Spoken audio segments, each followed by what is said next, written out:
Peyton, reviens ici tout de suite. Tu arrives à peine à aligner 2 mots d'anglais. Tu vas te ridiculiser, et je ne peux pas me permettre ce genre d'humiliation. Le rugissement de Spencer résonna dans la salle de banquet. Marié depuis 10 ans, Spencer Sterling avait toujours tenu sa femme, Peyton, cachée, refusant de la laisser participer à aucun événement social. La modelant en une femme au foyer totalement inutile. Spencer était le PDG d'une multinationale de plusieurs milliards de dollars. Et ce gala annuel était crucial pour un partenariat européen d'1 milliard de dollars. Cependant, son équipe de traduction commettait sans cesse des erreurs et la négociation était sur le point de s'effondrer. Au moment où M. Reinhardt se leva pour mettre fin au partenariat, Peyton, que Spencer venait de réprimander, s'avança lentement vers la zone VIP et parla en allemand fluide. Cette femme, emprisonnée pendant 10 ans, cachait un secret inconnu. Lorsque Spencer sortit du walk-in closet, il ajustait ses poignets de chemise. Le costume italien sur mesure gris foncé lui allait parfaitement, soulignant ses larges épaules et ses longues jambes, lui donnant un air élégant et triomphant. La montre IWC édition limitée à son poignet reflétait un éclat froid sous les lumières. Il leva les yeux, son regard se posant sur moi. Il n'y avait aucune chaleur dans ses yeux, seulement une trace de dégoût non dissimulé. Peyton, c'est ce que tu portes aujourd'hui, fronça-t-il les sourcils. Son ton ressemblant à celui de quelqu'un évaluant une marchandise sans valeur. Je baissai les yeux sur moi-même. Une robe maxi en cachemire beige, de style conservateur avec un col haut et des manches longues. L'ourlet couvrant mes chevilles. Le tissu était confortable, doux et bien ajusté. C'était la pièce de vêtement la plus décente dans mon placard. Qu'est-ce qui ne va pas? Je pense qu'elle est parfaitement bien, répondis-je doucement. Marié depuis 10 ans.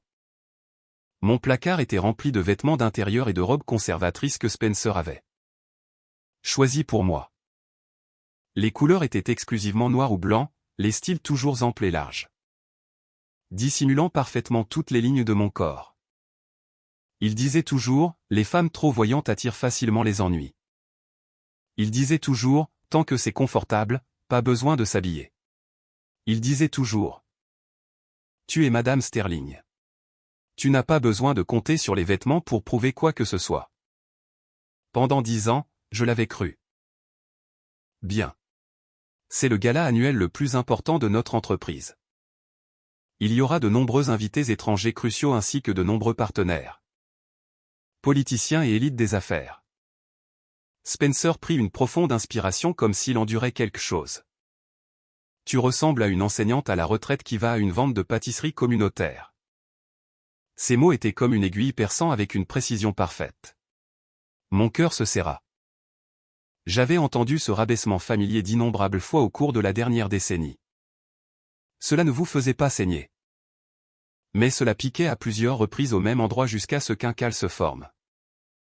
Jusqu'à ce que vous commenciez à croire que vous étiez vraiment totalement incompétente.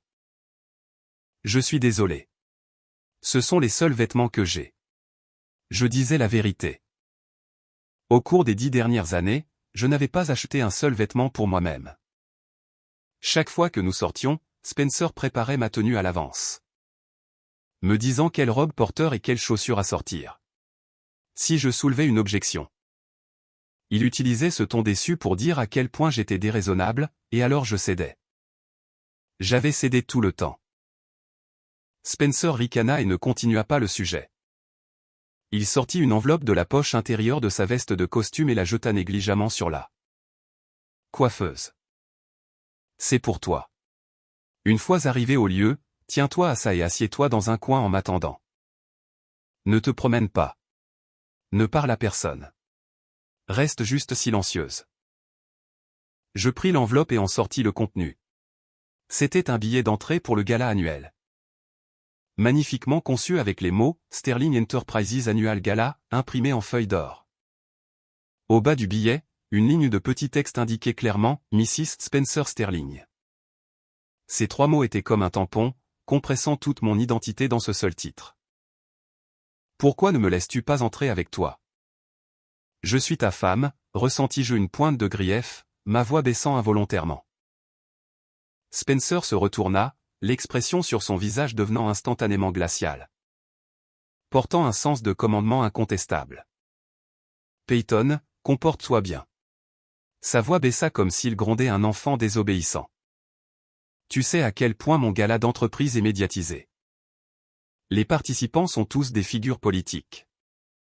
Des magnats des affaires et des partenaires internationaux. Va juste t'asseoir tranquillement. N'exprime aucune opinion, et surtout ne parle à personne. Il s'arrêta, son regard balayant mon corps avec une intention presque jugeante. Surtout les invités étrangers. Tu arrives à peine à aligner 2 mots d'anglais. Tu vas te ridiculiser, et je ne peux pas me permettre ce genre d'humiliation. Ces mots étaient comme une épine s'enfonçant férocement dans mon cœur. Je peux à peine aligner 2 mots d'anglais. Je levai les yeux vers le dos de Spencer.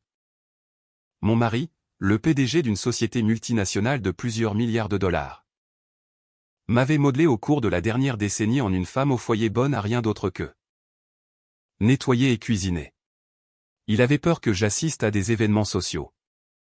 Il avait peur que j'aie des contacts avec le monde extérieur. Il avait encore plus peur que les gens découvrent qui j'étais autrefois. Il me niait constamment, me rabaissait, battait mon estime de soi. Et même me privait de toutes les opportunités d'amélioration personnelle. Je voulais prendre des cours de langue. Il disait que c'était un gaspillage d'argent. Je voulais sortir et travailler. Il disait que notre famille n'avait pas besoin de ce petit salaire. Je voulais voir des amis. Il disait que ces personnes manquaient de classe et n'étaient pas dignes d'être mes amis. En 10 ans, toutes mes connexions sociales avaient été coupées par lui. Toute ma confiance avait été broyée par lui. J'avais même commencé à oublier qui j'étais autrefois. Tu comprends? Spencer tourna la tête, une menace tintant son ton. Compris, baissai-je les yeux et répondis-je doucement. Spencer sourit avec satisfaction. Il s'approcha et tapota habituellement ma tête comme pour apaiser un chien obéissant. Bonne fille. Si tu te comportes bien ce soir, je t'achèterai cet ensemble de cookware la Cruus édition limitée que tu aimes. Il se retourna et partit, ses chaussures en cuir claquant sèchement sur le sol en marbre. La porte se ferma et tout le walk-in closet devint silencieux. Je m'assis devant la coiffeuse en me regardant dans le miroir. 35 ans. Ma peau était assez bien entretenue, sans rides ni taches. Mais mes yeux manquaient de leur éclat d'autrefois. Mon visage était encore élégant, mais très raffiné. Mais cette confiance et cette vivacité autrefois vibrantes avaient été complètement érodées par une décennie d'enfermement. Je tendis la main et traçai doucement la poignée du tiroir de la coiffeuse. Après avoir hésité longtemps, je le tirai enfin. Caché tout au fond du tiroir sous de vieux magazines se trouvait un certificat rouge foncé. Certification internationale de haut niveau d'interprétation simultanée. Sur la photo du certificat, les yeux de la femme étaient brillants. Les coins de sa bouche légèrement relevés. Portant une fierté arrogante qui regardait le monde de haut. Elle portait un blazer noir bien taillé, ses cheveux tirés en une queue de cheval élégante. Ressemblant entièrement à une épée non entamée, rayonnant de brillance. C'était Peyton à 25 ans. À 25 ans, je travaillais comme interprète simultané au siège des Nations Unies. La plus jeune interprète résidente d'origine asiatique à l'époque. Je parlais couramment 8 langues, mandarin, anglais, allemand, français, russe, japonais, italien et espagnol. Et j'étais salué par l'industrie comme une étoile génie dans le monde de la traduction. Mon nom apparaissait sur les lettres d'invitation des conférences internationales. Et ma voix était transmise via des casques de traduction aux oreilles des dignitaires politiques du monde entier. À 26 ans, j'ai rencontré Spencer. Avec son extrême gentillesse et ses promesses minutieuses. Il m'a fait croire que la chaleur d'une famille était plus importante que la gloire d'une carrière. Il disait, Peyton, tu travailles trop dur. Je veux prendre soin de toi. Il disait, Peyton, tu n'as pas à te pousser autant.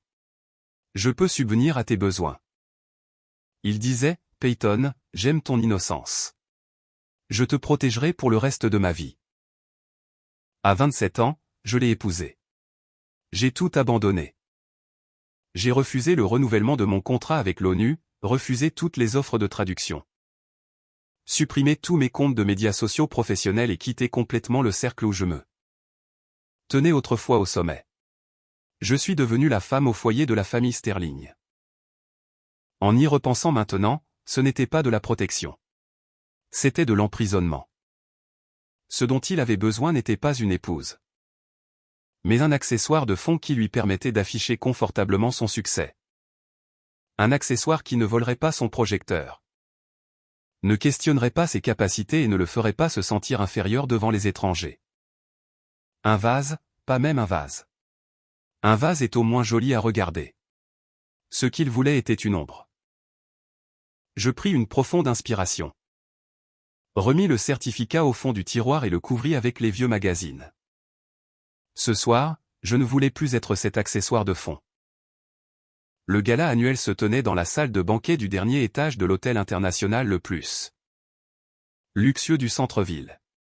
Alors que la voiture entrait dans le garage souterrain de l'hôtel, je regardais par la fenêtre et vis des rangées de voitures de luxe garées proprement.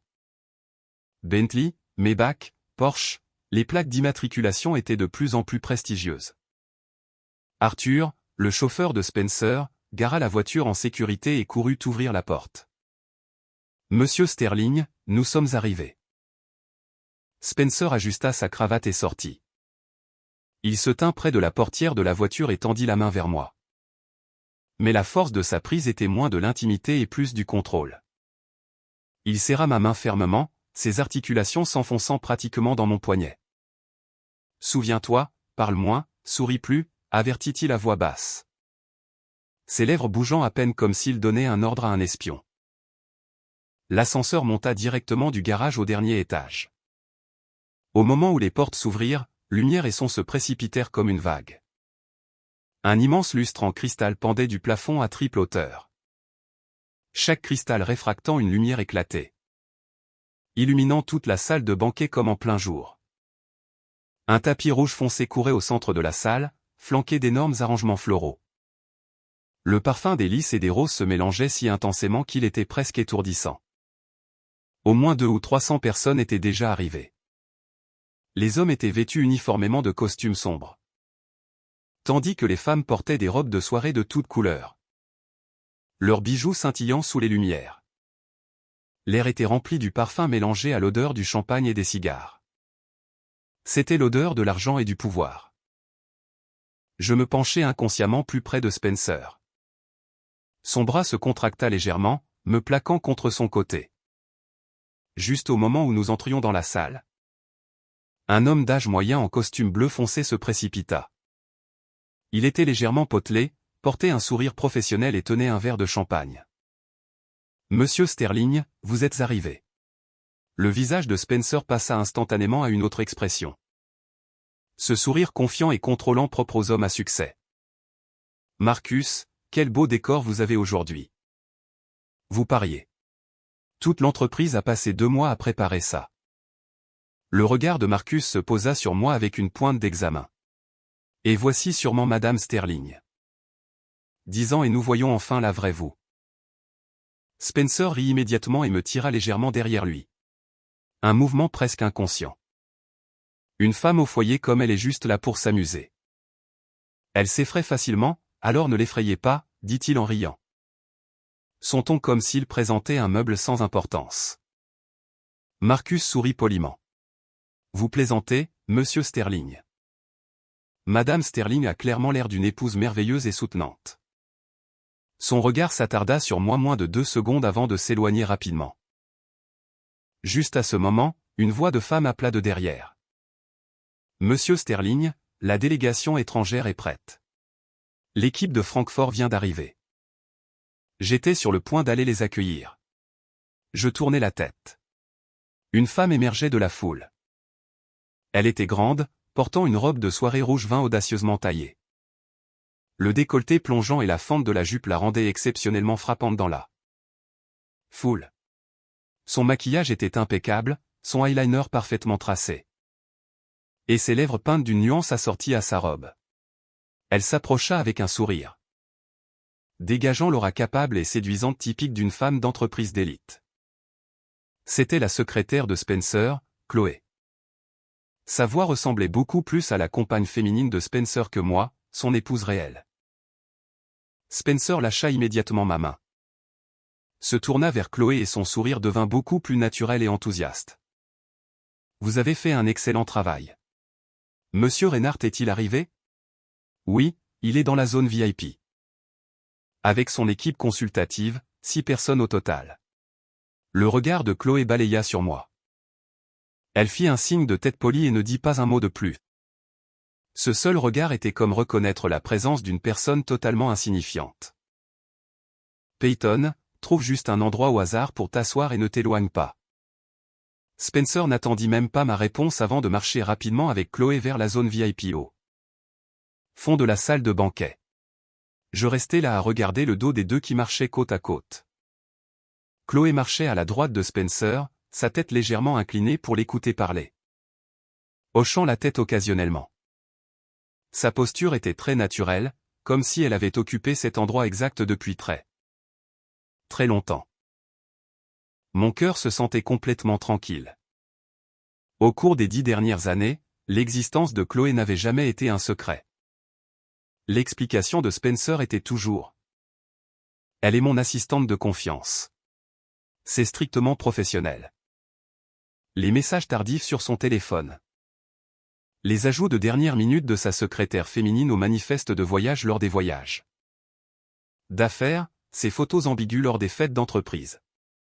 Je les avais tous vus. Mais je ne l'avais jamais questionnée parce que j'avais été éduquée à être compréhensive, à être généreuse, à faire confiance à mon mari.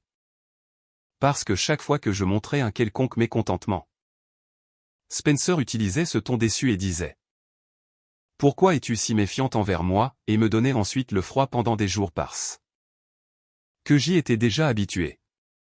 J'étais habitué à jouer le rôle de l'épouse ignorante. J'étais habitué à ce que ma position vienne toujours en second après celle de Chloé. J'étais habitué à être poussé dans un coin à chaque occasion importante pendant qu'il avait toujours une femme plus jeune et plus glamour à ses côtés, capable de tenir le fort pour lui. Mais je savais que ce gala annuel était critique pour l'entreprise de Spencer. Il négociait un contrat de chaîne d'approvisionnement européen d'1 milliard de dollars. En cas de succès, son entreprise cimenterait définitivement son statut parmi les entreprises internationales de premier ordre. Et la figure centrale de cette négociation était le PDG du SA Group d'Allemagne, M. Reinhardt.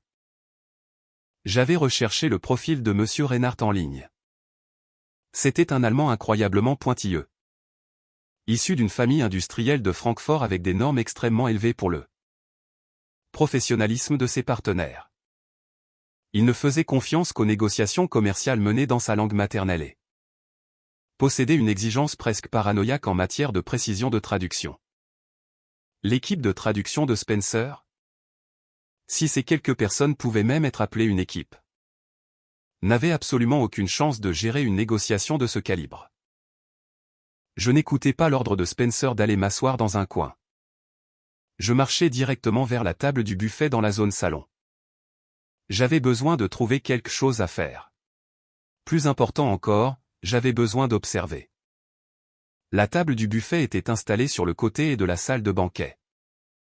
La longue nappe blanche était chargée de mets exquis. Foie gras français accompagné de confiture de figues. Prosciutto italien tranché aussi fin que des ailes de cigale. Sushi japonais soigneusement disposé sur des plateaux en bois. Et un saumon norvégien entier tranché sur place. Des serveurs en chemise blanches impeccables et gilets noirs naviguaient à travers la foule en équilibrant des plateaux argentés. Je pris un verre d'eau pétillante et m'appuyai contre un pilier dans le coin. Les glaçons tintaient doucement contre le verre.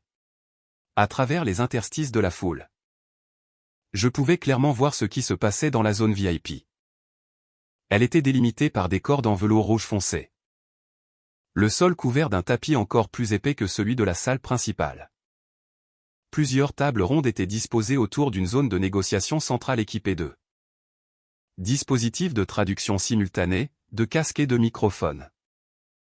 Spencer se tenait devant M. Reinhardt, transpirant abondamment et gesticulant frénétiquement. M. Reinhardt était un grand Allemand, ses cheveux gris-argent peignaient impeccablement. Portant des lunettes à monture dorée. Il portait un costume croisé bleu foncé, sa posture droite comme un I. Dégageant un sens germanique rigoureux et distant. Son expression était incroyablement sévère alors qu'il secouait la tête à plusieurs reprises. Le traducteur de Spencer, un jeune homme en costume gris et lunettes à monture noire épaisse, transpirait à grosses gouttes, essayant de traduire les mots de Spencer en allemand. Mais son rythme de parole était très lent, trébuchant sur ses mots. Faisant une pause toutes les quelques phrases comme s'il luttait pour trouver la terminologie. Exact. J'examinais le traducteur. Il semblait jeune, peut-être 26 ou 27 ans, probablement nouveau dans l'industrie. Il serrait une feuille de papier couverte de notes. La page déjà froissée par la sueur sur ses paumes. Il était clairement peu familier avec le jargon technique des contrats commerciaux. Il avait complètement mal traduit le terme « force majeure clause » 3 fois. La première fois il avait utilisé « Gewalt », qui était techniquement correct. Mais sa prononciation était si mauvaise qu'elle sonnait comme « Iwalt », entendu violence. La deuxième fois il essaya d'expliquer la clause, mais sa grammaire était un vrai désastre. Inversant complètement sujet et objet. La troisième fois, il se figea simplement, restant la bouche ouverte comme un poisson échoué.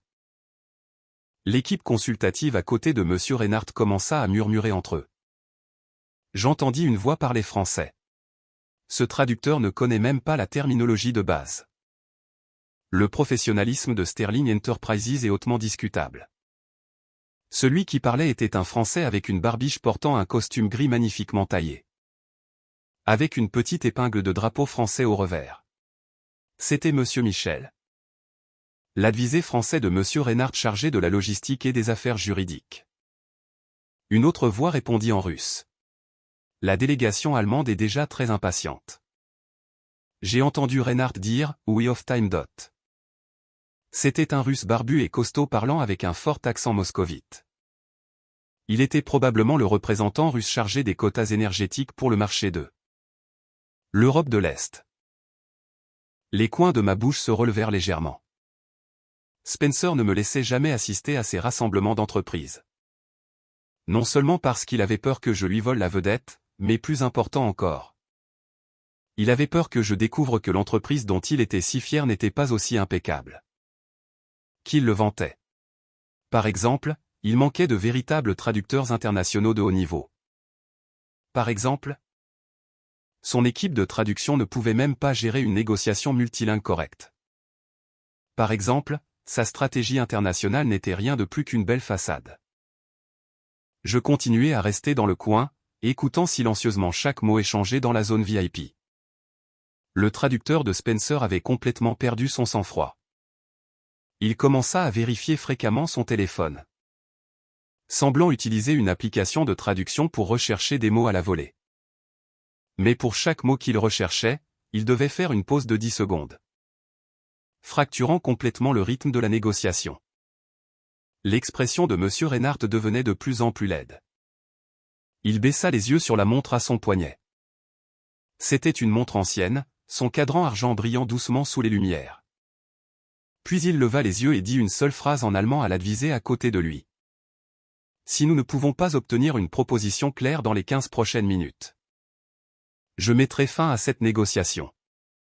Sa voix n'était pas forte, mais son ton portait une détermination incontestable. Spencer n'avait évidemment pas compris la phrase. Il restait là, forçant un sourire rigide, attendant que le traducteur relaie les mots de M. Reinhardt. Mais le traducteur était complètement paralysé. Ses lèvres tremblaient et il écrasait ses notes en une boule serrée. Chloé essaya d'intervenir. Elle fit un pas en avant et parla à M. Reinhardt en anglais fluide. « Monsieur Reinhardt, veuillez nous accorder un peu plus de temps. Monsieur Sterling accorde une grande valeur au partenariat avec votre entreprise et nous pouvons s'il vous plaît utiliser un langage précis. » Monsieur Reinhardt l'interrompit directement en allemand. « Nous discutons des détails du contrat, pas d'échange de politesse. L'anglais manque de la précision que nous exigeons pour cette négociation technique. Si votre entreprise n'a pas de traducteur allemand qualifié, il n'y a pas besoin de perdre plus de notre temps. Le visage de Chloé se figea. Son anglais était parfaitement adéquat pour la communication commerciale décontractée. Mais quand il s'agissait de clauses légales et de détails de négociations techniques, elle était complètement dépassée. Elle recula vers le côté de Spencer et murmura en anglais, « Monsieur Sterling, il s'impatiente. Reinhardt a dit que s'il n'y a pas de proposition claire dans 15 minutes, il mettra fin à la négociation. » De fines perles de sueur apparurent sur le front de Spencer. Il continuait à lancer des regards désespérés à son traducteur. Mais le jeune homme avait l'air sur le point d'éclater en larmes. Les gens autour commencèrent à murmurer. Monsieur Sterling est vraiment dans le pétrin cette fois. Quel genre de traducteur a-t-il embauché? J'ai entendu dire que ce monsieur Reinhardt est très excentrique. Il ne fait confiance qu'aux négociations dans sa langue maternelle. Traduire un détail de contrat de travers d'un seul mot pourrait coûter des dizaines de millions. Mec, si cet accord tombe à l'eau, ce sera un coup massif pour la réputation de l'entreprise. En entendant ces commentaires, le verre d'eau pétillante dans ma main bascula légèrement. Les glaçons tintèrent contre le verre, faisant un son aigu et net. Spencer fit un pas de côté, sortit son téléphone et composa un numéro. Il garda sa voix extrêmement basse, mais parce que j'étais dans le coin. Je pouvais vaguement entendre sa partie de la conversation. « David, tu dois venir ici et nous sauver. » Sa voix était pratiquement suppliante. « Oui, allemand. Un contrat spécialisé. Allemand tout de suite. Peux-tu arriver en 10 minutes ?» Celui qui était à l'autre bout dit quelque chose et le visage de Spencer devint encore plus laid. « Quoi? Tu es à Brooklyn? Au moins 40 minutes. Non, c'est trop tard.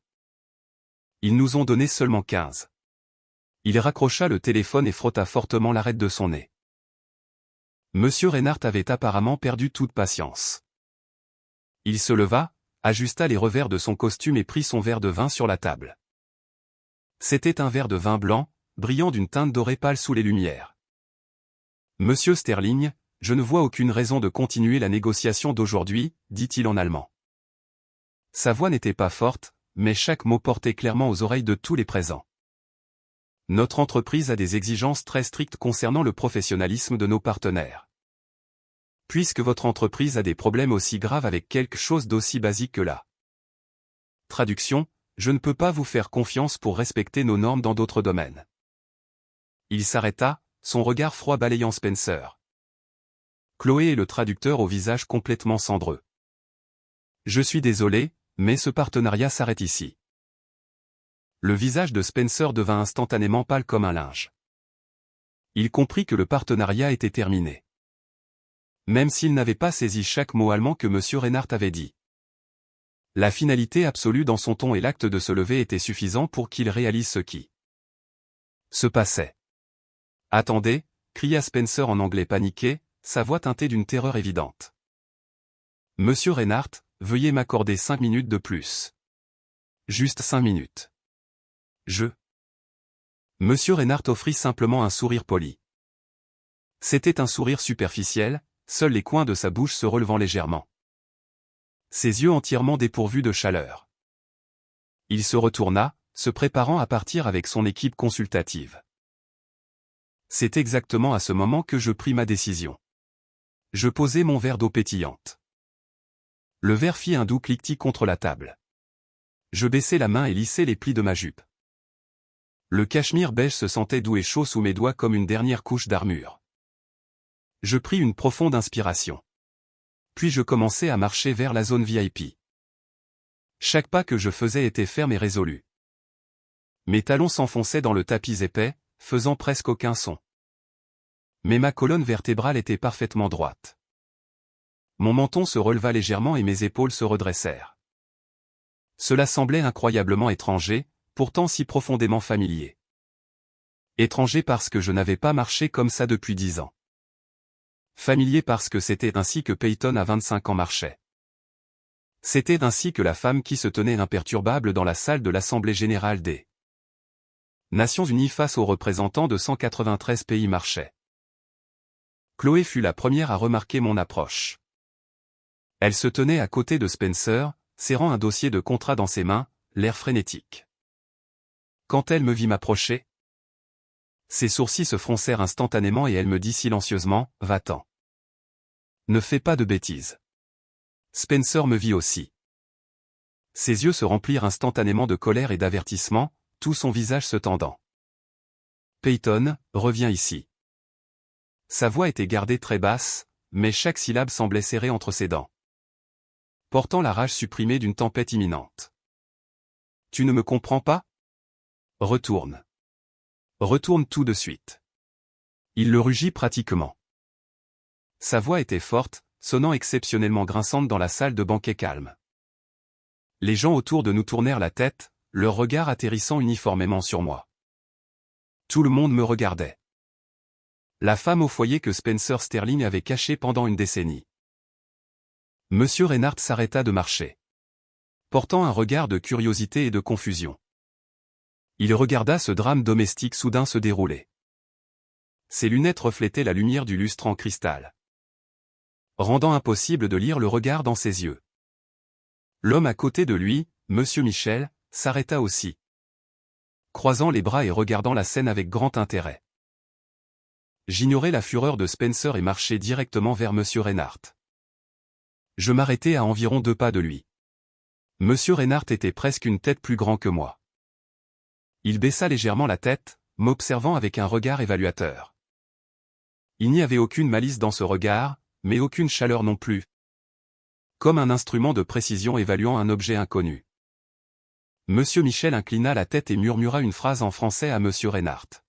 « Reinhardt, qui est cette dame ?» Sa voix était très douce, mais dans l'atmosphère calme, chaque syllabe était distinctement audible. Monsieur Reinhardt répondit en allemand, son volume également bas. « La femme de Monsieur Sterling. » Il semble que oui, mais il semble que son mari ne veut pas qu'elle soit ici. Il pensait que je ne pouvais pas comprendre. Il pensait que j'étais juste une femme au foyer unilingue perdue qui avait erré dans la mauvaise salle. Je souris légèrement.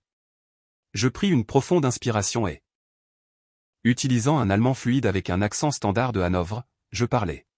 « Monsieur Reinhardt, veuillez me permettre d'étendre mes plus sincères excuses. » Ma voix était claire et mélodieuse, mon phrasé précis et élégant. Chaque consonne était nette et puissante, chaque voyelle pleine et arrondie. C'était de l'allemand standard de la région de Hanovre, largement considéré comme le plus pur accent de la langue allemande. Je suis Peyton, l'épouse de Spencer. Je comprends complètement vos doutes concernant le professionnalisme de notre équipe. Mais veuillez me donner quelques minutes pour clarifier quelque chose pour vous. Toute la salle devint silencieuse. Un silence complet et mortel. Même le faible tintement du lustre en cristal au-dessus devenait distinctement audible. L'expression de Monsieur Reinhardt passa de la confusion à la pure stupéfaction. Ses sourcils se levèrent, ses lèvres s'entr'ouvrirent légèrement. Et un éclair de lumière traversa ses yeux derrière les lunettes à monture dorée. Frau Sterling. Il répéta mon nom en allemand, sa prononciation aussi impeccable que celle d'un allemand natif. Votre allemand est exceptionnel. Votre prononciation est parfaite. Merci pour le compliment, monsieur. Je fis une légère révérence, maintenant une étiquette impeccable. J'ai passé quelque temps à étudier à l'université Goethe de Francfort. Votre accent hanovrien me rappelle mes jours là-bas. Les lignes autour de la bouche de Monsieur Reinhardt s'adoucirent. Université Goethe de Francfort. Il répéta, une trace d'intérêt entrant dans son ton. Oui, monsieur. C'était il y a 12 ans, dis-je. Spencer avait finalement repris ses esprits. Il se précipita et essaya de m'éloigner. Sa main se referma sur mon bras, ses doigts s'enfonçant fortement dans ma peau. Peyton, qu'est-ce que tu fais? Qui t'a dit de parler? La voix de Spencer tremblait de rage, son visage rougit. Es-tu folle? Retourne. Retourne tout de suite. Je secouai doucement sa main. Je ne me tournai pas pour le regarder, mais m'adressai à Monsieur Reinhardt avec une voix encore plus ferme. Monsieur Reinhardt, mon mari est simplement trop anxieux. Il accorde tant de valeur au partenariat avec votre entreprise qu'il a perdu son sang-froid à ce moment critique. Je tournai la tête et regardai Spencer. Spencer, veuillez ne pas m'interrompre. Je lui dis calmement en anglais, mais mon ton portait une autorité incontestable. Le genre d'aura que seul quelqu'un qui a commandé des salles massives et contrôlé la grande image possède. Spencer fut stupéfait. Sa main se figea en l'air, sa bouche resta légèrement ouverte. Tout son corps figé comme s'il avait été ensorcelé. Il ne m'avait jamais vu comme ça. Monsieur Reinhardt fit un geste. Il leva légèrement la paume, agitant doucement les doigts en direction de Spencer, lui signalant de se taire. C'était un mouvement simple mais entièrement incontestable. Spencer, comme ensorcelé, ferma la bouche et recula d'un demi-pas. Le regard de Monsieur Reinhardt revint sur moi. Madame Sterling, puisque vous pouviez comprendre notre conversation. Vous devez connaître nos réserves concernant ce contrat. Son ton était revenu au mode de négociation professionnelle, mais légèrement plus doux que lorsqu'il avait parlé à Spencer. Spécifiquement, la clause concernant le transfert de brevets techniques. Notre position est une licence exclusive du brevet, pas une licence partagée. Je pris le relais en douceur. J'ai entendu la déclaration précédente de votre équipe. L'exigence de votre entreprise est que pendant le partenariat, Sterling Enterprises reçoive des droits d'utilisation exclusifs pour la technologie brevetée sur le marché américain, mais la propriété du brevet reste entièrement au SA Group. Monsieur Reinhardt hocha la tête, l'approbation dans ses yeux s'approfondissant. Exactement. Mais notre traducteur a commis une grave erreur en transmettant cette information. Je me retournai pour regarder Spencer. Je lui parlais en anglais, ma voix concise et claire. Spencer, il a interprété le transfert de brevets comme un partage de brevets. Ces deux concepts sont complètement différents légalement. Le partage de brevets signifie que le SA Group renonce à la propriété tandis que le transfert de brevet est simplement une autorisation de droit d'utilisation. Votre traducteur a utilisé la mauvaise terminologie et Reinhardt a pensé que vous essayiez de les escroquer de la propriété de leur brevet. Le visage de Spencer passa du blanc au rouge. Sa pomme d'Adam bougea. Ses lèvres remuèrent, mais il ne put sortir un seul mot. Derrière lui, le visage de Chloé était cendreux, ses articulations blanches de serrer le contrat. Je me retournai pour faire face à Monsieur Reinhardt, continuant en allemand. Monsieur, je comprends l'importance que vous accordez à la propriété intellectuelle. C'est sans doute la question centrale la plus sensible dans tout partenariat international. Je fis une pause, organisant mes pensées. Concernant la clause sur le transfert de brevets techniques. Notre côté peut faire les engagements suivants. Je commençai à utiliser un allemand fluide et incroyablement précis. Je décomposai la position de Sterling Enterprises point par point. Je citais des articles pertinents du code commercial allemand. Contrastais les différences légales dans la protection de l'API entre les deux pays. Et soulignais les 3 malentendus critiques dans la version précédente de la traduction. Mon flux logique était hermétique, mon langage impeccable. Chaque terme technique utilisé avec une précision chirurgicale. Premièrement, concernant la portée de l'utilisation du brevet. Nous suggérons de la limiter strictement au marché américain. En excluant les marchés canadiens et mexicains, que votre entreprise conservera. Deuxièmement, concernant la durée de la licence. Nous proposons de changer la licence exclusive de 5 ans en une structure échelonnée de 3 ans. Exclusive plus 2 ans non exclusive.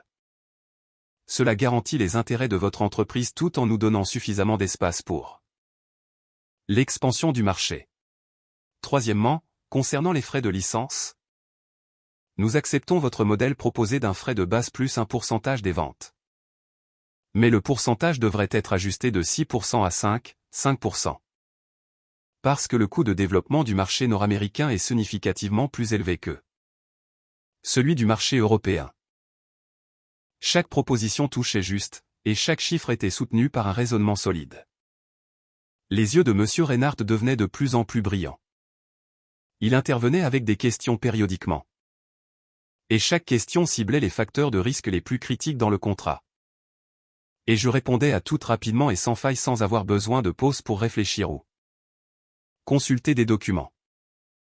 Cette connaissance professionnelle et ce jargon légal semblaient pratiquement câblés dans mon cerveau, accessible au bout de mes doigts. Madame Sterling, la structure de licence échelonnée que vous avez proposée est très intéressante, dit Monsieur Reinhardt en allemand, ses doigts tapotant légèrement contre la table. Mais j'aimerais savoir si après la période exclusive de 3 ans votre entreprise ne respecte pas les objectifs d'expansion du marché établis. Mon côté a-t-il le droit de résilier le contrat prématurément? Bien sûr, répondis-je immédiatement. Je suggère d'ajouter une clause d'évaluation de performance au contrat. Un examen complet sera effectué tous les 12 mois. Si les objectifs sont manqués pour 2 examens consécutifs, votre entreprise a le droit de résilier unilatéralement le partenariat sans supporter aucune responsabilité pour rupture de contrat. Monsieur Reinhardt échangea un regard avec son conseiller juridique allemand. Le conseiller fit un léger signe de tête. Cette proposition est très équitable. Monsieur Reinhardt dit que l'atmosphère de la négociation se dégelait progressivement. Le partenariat semblait tourner un coin. Mais exactement à ce moment, Monsieur Michel prit la parole. Il fit un pas en avant, prenant place à côté de Monsieur Reinhardt, ses bras croisés sur sa poitrine. Sa barbiche était magnifiquement taillée, chaque poil se posant parfaitement en place. Juste un moment, Madame Sterling, commença-t-il. Il parla en français. Son rythme était fulgurant, portant un épais accent parisien. Chaque syllabe rebondissant sur le bout de sa langue. Ce genre de vitesse était pratiquement impossible à suivre pour un locuteur français non natif. Nos préoccupations de l'équipe allemande ont été apaisées. Mais au nom de l'équipe française, j'ai encore des réserves concernant la division des risques logistiques. Il me fixa droit dans les yeux, un sourire à peine perceptible jouant au coin de sa bouche. Le sourire de quelqu'un lançant un test. C'est l'un des intérêts centraux les plus critiques dans notre contrat avec votre entreprise. Pendant le segment de transport à froid de Lyon à New York, si la cargaison est endommagée, qui supporte la responsabilité? Selon la proposition précédente de votre entreprise, notre côté doit supporter tous les risques de transit. Ce qui est entièrement inacceptable pour nous. Il avait délibérément changé pour le français. Il voulait clairement me remettre à ma place. Il voulait voir si cette Madame Sterling apparaissant soudainement pouvait vraiment tout gérer. Le visage de Spencer se figea à nouveau. Il me regarda avec un pur désespoir. Il savait que l'anglais de Chloé était déjà inutile ici. Et il n'y avait pas une seule personne dans son personnel qui pouvait traduire le français professionnel. Ses lèvres tremblèrent légèrement, ses yeux remplis de supplication. Pas suppliant Monsieur Michel, mais me suppliant moi. Il me suppliait de ne pas le ridiculiser. Je vis de la peur dans ses yeux. La peur de l'échec, la peur de perdre la face. La peur d'avoir son incompétence absolue exposée devant tout le monde. Je fis un léger sourire. Je me tournai élégamment vers Monsieur Michel. Monsieur Michel, votre accent me rappelle les cafés du 6e arrondissement de Paris. Je commençai à parler. Je répondis dans un français tout aussi fluide et élégant, infusé du charme parisien authentique. Mon français n'était pas aussi précipité que le sien, mais chaque syllabe était nette et précise. Chaque liaison naturelle et fluide. L'intonation montait et descendait magnifiquement. Portant une autorité professionnelle convaincante concernant le problème de risque de transport à froid soulevé. Je comprends complètement les préoccupations de votre côté. Le taux de détérioration des marchandises périssables pendant le transport longue distance étant fait un risque commercial indéniable. Je fis une pause en organisant mes pensées. Mais j'aimerais souligner que Sterling Enterprises possède 17 hubs de transit à froid à travers l'Amérique du Nord couvrant les États-Unis, le Canada, le Mexique et les principaux marchés d'Amérique centrale. C'est l'un de nos plus grands avantages. Je fis un pas en avant, ma voix devenant encore plus ferme. Je suggère que la division des risques soit allouée par segment de transport. Pour le segment maritime de Lyon aux ports américains, le risque sera supporté par votre entreprise parce que ce segment est géré par une compagnie maritime désignée par vous. Mais pour le segment terrestre des ports américains aux destinations finales, Le risque sera géré par notre côté car il repose sur notre flotte et notre réseau d'entreposage. L'expression de M. Michel passa du défi au strictement professionnel. Il décroisa les bras et se pencha légèrement en avant. Et pendant le transfert au port? Si la cargaison est endommagée pendant le processus de déchargement, qui est responsable? Son ton ne contenait plus aucun indice de test. Il discutait vraiment du problème commercial. Je suggère que nous désignions une agence d'inspection tierce indépendante dans le contrat. Je répondis immédiatement. SGS ou Bureau Veritas seraient tous deux acceptables. Avant que la cargaison ne franchisse le rail du navire. La responsabilité incombe à votre entreprise. Après qu'elle ait franchi le rail, la responsabilité passe à la nôtre. Tout le processus de transfert sera enregistré et archivé par la tierce partie pour servir de base à la détermination de la responsabilité.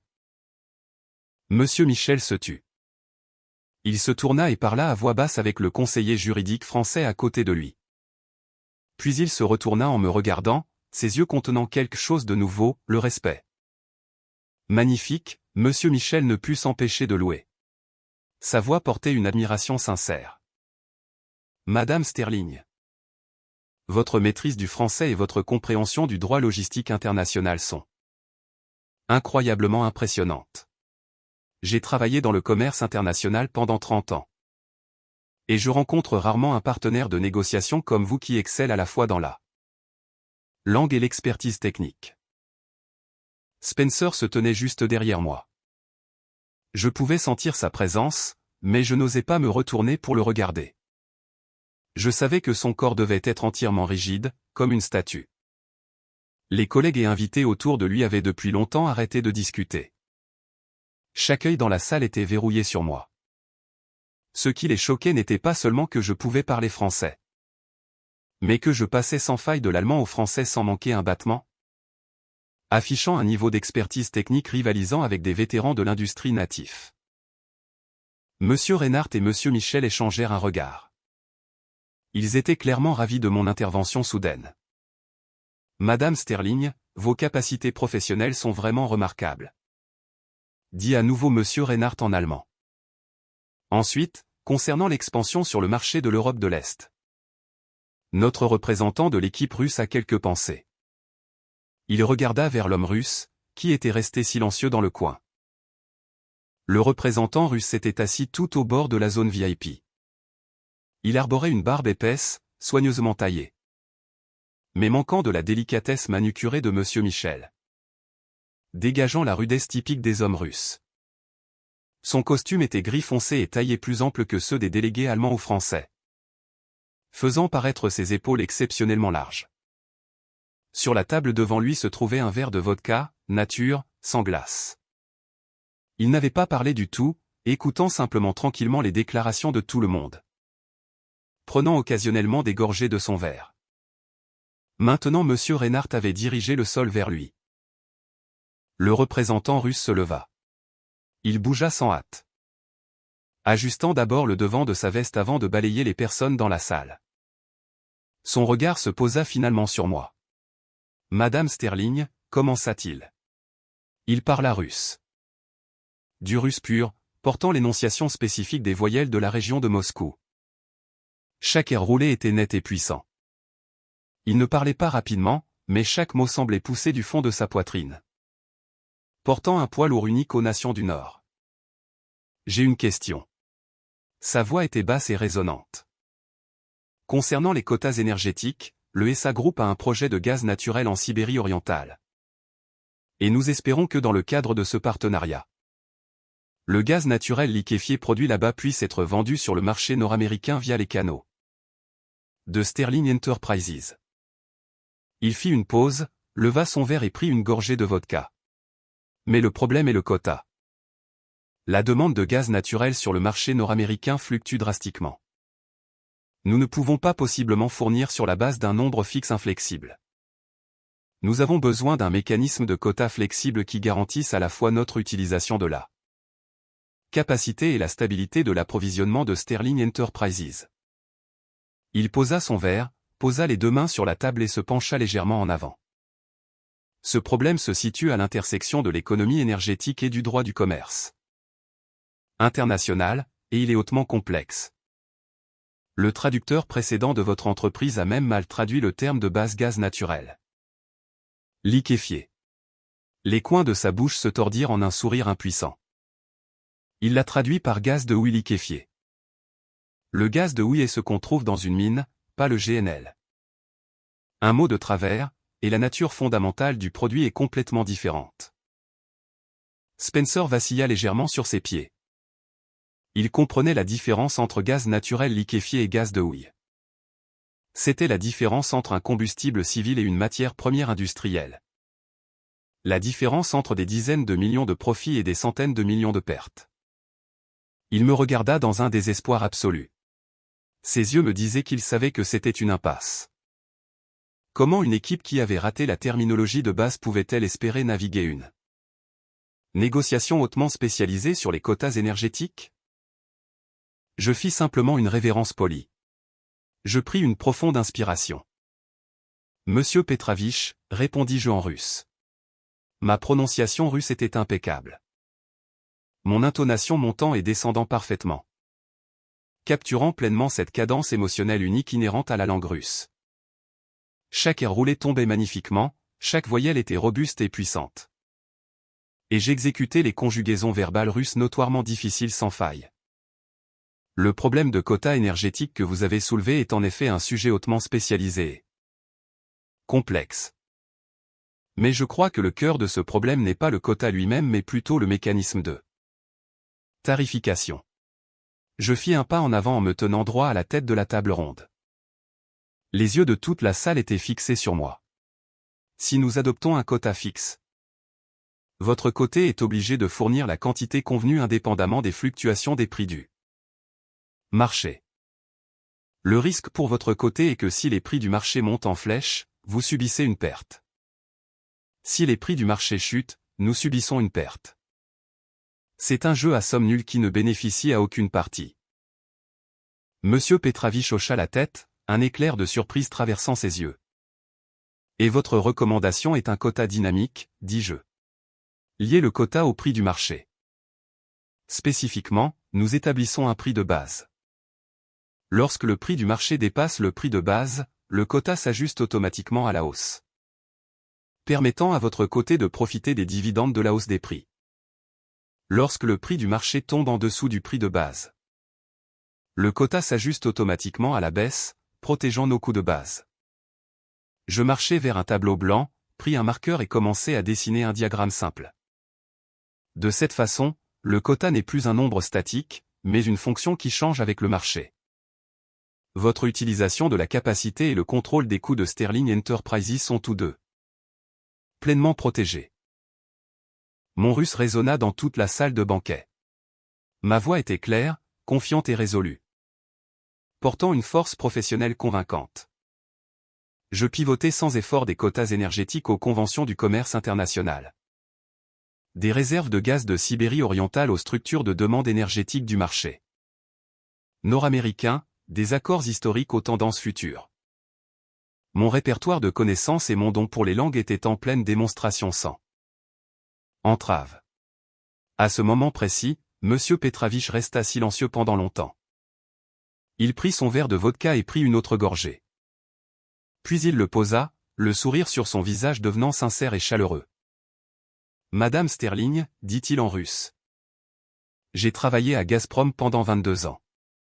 J'ai participé à d'innombrables négociations internationales et vu d'innombrables traducteurs et conseillers. Il fit une pause, me regardant droit dans les yeux. Mais je n'ai jamais vu quelqu'un comme vous. Non seulement vous communiquez sans effort en russe, mais votre maîtrise de l'économie énergétique surpasse même certains des analystes travaillant sous mes ordres. Il tendit la main, paume vers le haut, dans un geste russe classique d'admiration. Si vous êtes jamais disposé, notre siège à Moscou vous accueillera toujours. La salle devint complètement silencieuse. Ce n'était pas un calme ordinaire. C'était le silence stupéfait et frappé de personnes qui venaient d'être profondément secouées. Il y avait au moins 200 ou 300 personnes dans la salle de banquet, mais à ce moment, personne ne parla. Personne ne bougea. Personne n'osa même respirer trop fort. Tout le monde me regardait. Cette femme au foyer dans une robe en cachemire beige qui avait été méprisée par son mari pendant 10 ans. Je me tenais au centre de la zone VIP. Le diagramme de quota énergétique dynamique que j'avais dessiné sur le tableau blanc derrière moi. Face à des délégués d'entreprises d'élite de 3 pays différents. Ce que je venais de faire aux yeux de tous était comme regarder un muet monter soudainement et chanter un aria impeccable. Allemand, français, russe. 3 langues, 3 domaines d'expertise entièrement différents. Et je passais entre elles avec une liberté absolue. Comme un chef d'orchestre dirigeant une symphonie. Chaque langue avait son propre rythme et cadence, la précision rigoureuse de l'allemand. La fluidité élégante du français, le poids émotionnel profond du russe. Et je les avais tous maîtrisés à la perfection. Monsieur Reinhardt était assis sur sa chaise, les mains croisées sur la table. Les yeux derrière ses lunettes à monture dorée brillant. Soudain, il rejeta la tête en arrière et rit à haute voix. Le rire était incroyablement fort dans la salle calme. Portant cette gaieté franche et tonitruante unique aux Allemands. Monsieur Sterling, aplatait-il en allemand, son regard se déplaçant vers Spencer. Qui se tenait le visage cendreux derrière moi. Pensez que vous cachiez un conseiller stratégique aussi brillant. Essayez-vous intentionnellement de nous surprendre? Son ton était taquin mais lourdement teinté d'une admiration sincère. Votre épouse, Madame Sterling. Est la partenaire de négociation la plus exceptionnelle que j'ai rencontrée en une décennie. Ses talents linguistiques. Son acumène professionnel et son esprit stratégique sont vraiment de classe mondiale. Les lèvres de Spencer remuèrent sans son. Son visage était dépourvu de couleur. La sueur de sa panique précédente s'accrochait encore à son front. Il avait l'air comme si chaque once de force avait été drainée de son corps. Il ne put émettre une seule syllabe. Je me retournai et regardai Spencer. Il n'y avait aucune gratitude dans ses yeux, aucune fierté, même pas de colère. Il n'y avait que de la terreur, pure, non adultérée, impossible à cacher terreur. Il n'était pas terrifié par mes compétences linguistiques ou mon acumène professionnel. Mais plutôt par la vraie version de moi-même que j'avais enterrée pendant 10 ans pour lui. Ses lèvres tremblèrent légèrement, comme essayant de formuler des mots. Mais tout ce qu'il réussit à sortir furent quelques sons brisés. Hey, Peyton. Sa voix était si douce qu'elle était presque inaudible. Je ne lui répondis pas. Je le regardais simplement, mon regard aussi froid et inflexible qu'une lame invisible. Tranchant à travers la coquille hypocrite qu'il avait passé une décennie à façonner. Méticuleusement. Monsieur Sterling, dis-je clairement en anglais. Je crois qu'il est temps que nous examinions les détails finaux du contrat. Je ne lui donnai aucune chance d'argumenter. Je me retournai, faisant face à nouveau à Monsieur Reinhardt, Monsieur Michel et Monsieur Petravich. Messieurs, veuillez vous asseoir. Je répétai l'invitation sans faille en allemand, français et russe. Assurant que chaque délégué entendait le bienvenu dans sa langue maternelle. Examinons les clauses restantes. Je vous promets que cela ne prendra pas plus de 40 minutes. Les 40 minutes suivantes furent les 40 minutes les plus exaltantes de toute ma décennie. Je passai d'avant en arrière entre l'allemand, le français, le russe, l'anglais, l'italien, le japonais et l'espagnol. Mon esprit travaillant comme les doigts d'un pianiste volant sur les touches noires et blanches. Quand le chef de la délégation italienne souleva des questions sur les clauses d'assurance pour les routes maritimes méditerranéennes. J'utilisais un italien fluide pour expliquer l'accord à long terme de Sterling Enterprises avec la compagnie maritime méditerranéenne. Citant des articles spécifiques concernant le fret maritime du Code civil italien. Quand le conseiller japonais exprima des préoccupations sur le paysage concurrentiel du marché nord-américain. J'utilisais le japonais pour analyser la complémentarité commerciale entre les États-Unis, le Canada et le Mexique, proposant un cadre de coopération trilatérale. Quand le délégué espagnol montra de l'intérêt pour l'expansion sur le marché latino-américain. J'utilisais l'espagnol pour le briefer sur l'empreinte actuelle de Sterling Enterprises au Mexique et au Brésil, l'invitant à participer à notre prochaine phase d'opération. Dans chaque langue, j'opérais à un niveau de fluidité natif. Dans chaque domaine spécialisé, je déployais les réserves de connaissances d'un expert absolu. Tout le monde dans la salle fut soufflé par cette masterclass de négociation multilingue. Les invités étrangers qui avaient auparavant des doutes sur Sterling Enterprises me regardaient avec zéro scepticisme restant, seulement pure admiration et émerveillement. Les gens dans l'équipe consultative de M. Reinhardt commencèrent à murmurer en italien. Qui est cette femme? Comment passe-t-elle entre 6 langues si sans effort? Quelqu'un haleta doucement en japonais. Incroyable. Son japonais est meilleur que le mien. Elle peut même imiter le dialecte de Kyoto. Un autre s'émerveilla en espagnol. C'est un miracle linguistique. J'ai travaillé à l'ONU pendant 15 ans et n'ai pas rencontré plus d'une poignée de personnes qui pouvaient réaliser ça. J'entendais chaque mot, chaque langue, chaque syllabe, mais je n'offrais aucune réaction. Restant concentré au laser sur la négociation en cours. Finalement, la dernière signature fut apposée sur la dernière page du dernier document. Monsieur Reinhardt posa son stylo plume, se leva et tendit à nouveau la main vers moi. Cette fois, sa prise était incroyablement ferme, sa paume chaude et puissante. Madame Sterling, merci, dit-il en allemand, sa voix sincère et solennelle.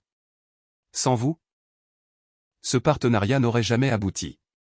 Votre prouesse professionnelle et votre charisme personnel ont laissé une impression profonde sur nous. Il plongea dans la poche intérieure de son costume et produisit une carte de visite. Me la tendant des 2 mains. C'était une carte blanche austère portant seulement le nom de l'entreprise et son nom à l'encre. Noir. Pas de titre, pas d'informations superflues. C'était la carte de plus haut niveau imaginable. Donnée seulement aux partenaires tenus en la plus haute estime. Je vous invite officiellement à rejoindre l'équipe de stratégie nord-américaine du SA Groupant. Tant que conseillère stratégique indépendante. Il me fixa droit dans les yeux. Son ton ne laissant absolument aucune place à la négociation. Ce n'était pas une demande. C'était une invitation solennelle. Vos talents ne devraient pas être enterrés. Le monde a besoin d'entendre votre voix. Je pris la carte et y jetai un coup d'œil. Puis je levai les yeux et souris. Monsieur Reinhardt, j'accepte votre invitation. La salle de banquet éclata en applaudissements tonitruants. Ce n'étaient pas les applaudissements polis et préfabriqués des événements d'entreprise. C'étaient des applaudissements sincères et du fond du cœur teintés d'admiration et de profond respect. Des centaines de mains applaudirent à l'unisson, le son résonnant sur les plafonds voûtés, secouant le lustre en cristal jusqu'à ce qu'il tremble légèrement. Spencer avait réussi. Un accord de partenariat d'1 milliard de dollars avait été signé. Mais il n'y avait pas une trace de joie sur son visage. Il se tenait là comme une statue abandonnée dans un coin, son teint cendreux. Ses yeux entièrement vides. Tout le monde se précipita, mais la cible de leur flatterie n'était plus Spencer Sterling. C'était moi. Madame Sterling, vous êtes absolument incroyable. Où avez-vous obtenu votre diplôme? Vous êtes un génie total. Une femme d'âge moyen en robe de soirée rose se fraya un chemin jusqu'à moi. Ses yeux brillants d'adoration. Votre russe est si authentique, je ne pouvais pas croire mes oreilles. Avez-vous vécu à Moscou? Un jeune homme en lunettes à monture dorée me tendit une carte de visite. Ses doigts tremblant légèrement. Madame Sterling. Je suis le représentant de la branche américaine de la Chambre de commerce internationale. Nous organisons un forum économique multilingue chaque année. Ce serait un immense honneur pour nous de vous avoir comme conférencière principale. Monsieur Michel s'approcha aussi. Il sortit une carte de visite à feuille d'or de sa poche et parla passionnément en français. Madame Sterling, si vous reconsidérez. Notre siège à Paris vous accueillerait à tout moment comme notre conseillère multilingue en chef. Votre français et votre expertise professionnelle sont vraiment de classe mondiale. Je pris sa carte et répondis poliment en français. Merci pour l'invitation, Monsieur Michel. Je l'examinerai sérieusement. Monsieur Petravich s'approcha en tenant son verre de vodka et dit en russe, Madame Sterling. Moscou vous accueille à tout moment. Nous avons un étage entier au siège que nous pouvons libérer. Juste pour votre bureau. Je souris et répondis en russe. Monsieur Petrovitch, le moment où j'apprendrai à chanter Kadusha en russe. Je prendrai absolument votre offre. Il laissa échapper un rire tonitruant et descendit le reste de sa vodka d'un trait. Le conseiller japonais de Monsieur Reinhardt s'approcha aussi, s'inclinant respectueusement en parlant en japonais. Madame Sterling, votre maîtrise du japonais est inspirante. Si cela est commode. J'aimerais vous poser quelques questions concernant l'intégration des marchés en Asie. Je fis une légère révérence et répondis en japonais à tout moment. Veuillez simplement m'envoyer un email. Ils ne jetèrent même pas un seul regard à Spencer. Spencer se tenait à la périphérie de la foule comme une île isolée. Sa secrétaire, Chloé, se tenait à côté de lui, son visage mortellement pâle, la tête baissée. Complètement silencieuse. Sa robe rouge vin était encore éblouissante sous les lumières. Mais c'était comme si toute la vitalité avait été siphonnée d'elle. Elle avait l'air entièrement terne et terne. Elle n'osait pas me regarder. Du moment où j'avais prononcé ma première phrase d'allemand dans la zone VIP. Elle ne m'avait pas regardé une seule fois. Je savais exactement pourquoi. Parce qu'elle était l'informatrice que Spencer avait plantée juste à côté de moi. Au cours des 10 dernières années, elle rapportait mon emploi du temps, mes amis. Ce que j'achetais comme course et à qui je parlais directement à Spencer chaque semaine. Spencer pensait que je ne savais pas, mais je savais tout. Je choisissais simplement de rester silencieuse parce que j'avais besoin de temps pour me préparer. L'agitation s'apaisa enfin. Les invités étrangers partirent progressivement. Monsieur Reinhardt me serra la main en au revoir. Monsieur Michel me donna un double baiser traditionnel français sur les joues. Etage M. Petrovitch me donna une énorme étreinte d'ours russe. La salle de banquet se vidait et le personnel commença à débarrasser les verres de vin et les assiettes. Spencer se précipita vers moi. Il attrapa mon bras violemment, sa prise si vicieuse qu'elle semblait essayer d'écraser mes os. Ses doigts se verrouillèrent autour de mon poignet comme des pinces en fer. Ses ongles mordant dans ma peau, laissant des marques rouges profondes. Peyton, qu'est-ce que tu essaies de faire, bon sang? Sa voix était basse, bouillonnant de colère et de panique supprimée. Ses yeux étaient injectés de sang, ses pupilles contractées en pointe d'épingle. Tout son visage tordu presque au-delà de la reconnaissance. Je le regardais calmement. Je jetai un coup d'œil à la main qui me serrait, puis levai les yeux pour rencontrer son regard. J'ai simplement aidé mon mari à sauver son entreprise, dis-je. Ma voix aussi égale que si j'énonçais un fait scientifique. N'est-ce pas ce que j'ai fait? Le visage de Spencer se tordit de rage, sa bouche tressaillant. Les veines sur son front pratiquement explosant. Tu as fait ça exprès. Pourquoi as-tu caché ce que tu pouvais faire? Pourquoi ne m'as-tu pas dit que tu parlais couramment 8 langues? Ne le savais-tu pas déjà? Répliquai-je. Ma voix était calme, mais chaque mot ressemblait à une preuve soumise dans une salle d'audience. Avant notre mariage, j'étais un talent de premier plan dans le monde international de la traduction. Quand tu me courtisais, ne le savais-tu vraiment pas? Spencer se figea. Sa prise se desserra pendant une fraction de seconde, mais se referma encore plus fort. Tu as simplement choisi d'oublier sélectivement, et tu as exigé que j'oublie aussi. Je le fixai, mes yeux remplis de déception écrasante. Spencer, ce n'est pas que tu ne savais pas de quoi j'étais capable. Tu avais simplement peur. Tu avais peur que je sois meilleur que toi. Tu avais peur que j'aie ma propre lumière. Peur que si je m'engageais avec le monde plus large, je réaliserais à quel point tu es vraiment médiocre. Le regard de Spencer commença à s'agiter sauvagement. Il lâcha mon bras, recula d'un demi-pas et ses lèvres tremblèrent légèrement.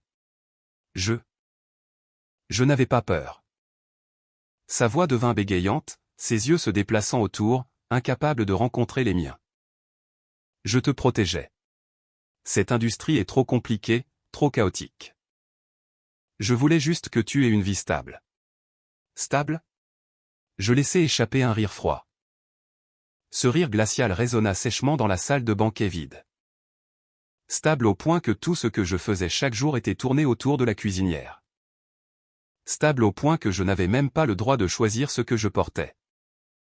Stable au point que tu pouvais parader ta secrétaire, Chloé. En public pendant que je pourrissais à la maison comme un fantôme invisible. Je pointais vers l'entrée de la salle. Quand tu es entré ici avec elle aujourd'hui, combien de personnes pensaient qu'elle était ta femme? Combien de personnes savaient même qui j'étais? Chloé se cachait derrière un pilier à courte distance. En entendant mes mots, son corps sursauta violemment et elle baissa encore plus la tête.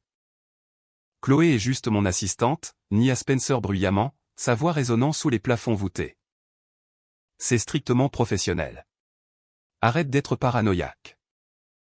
Que ce soit une assistante ou non n'importe plus, secouai-je la tête. Ce qui importe est que pendant les 10 dernières années, poussé par ta propre infériorité et ton besoin de contrôle, tu as systématiquement essayé de me détruire. Tu as enlevé toute mon estime de soi pour me transformer en la pièce de rebut inutile qui ne sait que cuisiner que tu m'as toujours dit que j'étais. Je fis une pause et pris une profonde inspiration. Aujourd'hui, je te fais simplement savoir que Peyton est de retour. Un éclair de pure malice traversa le visage de Spencer. Ses yeux changèrent, passant d'un mari paniqué à une bête acculée. Il baissa soudainement la voix, l'atteignant de menaces. Peyton, n'oublie pas que tout ce que tu as en ce moment m'a été donné par moi. Sa voix était gutturale comme du papier de verre raclant sur du bois rugueux. La maison, la voiture, chaque repas que tu manges, chaque pièce de vêtement sur ton dos. Tout appartient à Spencer Sterling. Si tu oses me quitter ou si tu laisses échapper un mot de ce qui s'est passé aujourd'hui, tu partiras avec absolument rien. Ses doigts se recourbèrent en poings serrés, ses articulations devenant blanches. Tout de tes 10 dernières années m'appartient. Tu n'es rien. Je le regardais. Mes yeux étaient aussi calmes que si je regardais un parfait étranger. Tu te trompes, Spencer. Je plongeai dans mon clutch, sortis un document et le lui tendis. C'était une lettre d'avocat enveloppant un accord de divorce entièrement signé. Le papier brillait blanc sous les lumières. Chaque mot imprimé avec une clarté tranchante comme un rasoir. Sur la dernière page, mon nom était déjà signé sur la ligne pointillée. L'écriture nette et inflexible. Qu'est-ce que tu pensais que je faisais pendant les 10 dernières années? Mon volume n'était pas élevé, mais chaque syllabe frappait comme un marteau sur un clou. Je n'avais peut-être pas de travail formel, mais je n'ai jamais arrêté d'apprendre. Sais-tu pourquoi j'ai absolument insisté pour venir à ce gala? Les pupilles de Spencer se contractèrent violemment. Sa respiration devint saccadée, sa poitrine se soulevant agressivement. Ce n'était pas pour te donner la face, dis-je. C'était pour porter un coup mortel à ton entreprise. Je regardais le choc pur et l'horreur peindre sur les traits de Spencer. Ressentant une ruée de vindication longtemps perdue. Cela ressemblait à être enfermé dans une cellule pitch black pendant 10 ans et enfin trouver la clé de la porte. Pensais-tu vraiment que juste parce que tu m'avais caché, j'étais totalement ignorante de tout? Dis-je uniformément. Au cours de la dernière décennie, je n'étais peut-être pas dans le monde des affaires. Mais j'ai utilisé mon temps libre pour gérer des travaux de traduction à distance et du tutorat privé, amassant un réseau massif de ressources et de contacts. Je fis un pas en avant, ma voix durcissant. Je connaissais tous les risques et failles dans ton partenariat avec le SA Group bien avant ce soir. La raison pour laquelle tu ne m'as jamais laissé assister à tes rassemblements n'était pas seulement parce que tu avais peur que je te surpasse. La raison plus profonde était que tu utilisais mon image de femme au foyer incompétente pour couvrir les déficiences professionnelles de ta propre entreprise. Le visage de Spencer devint plus laid à chaque seconde.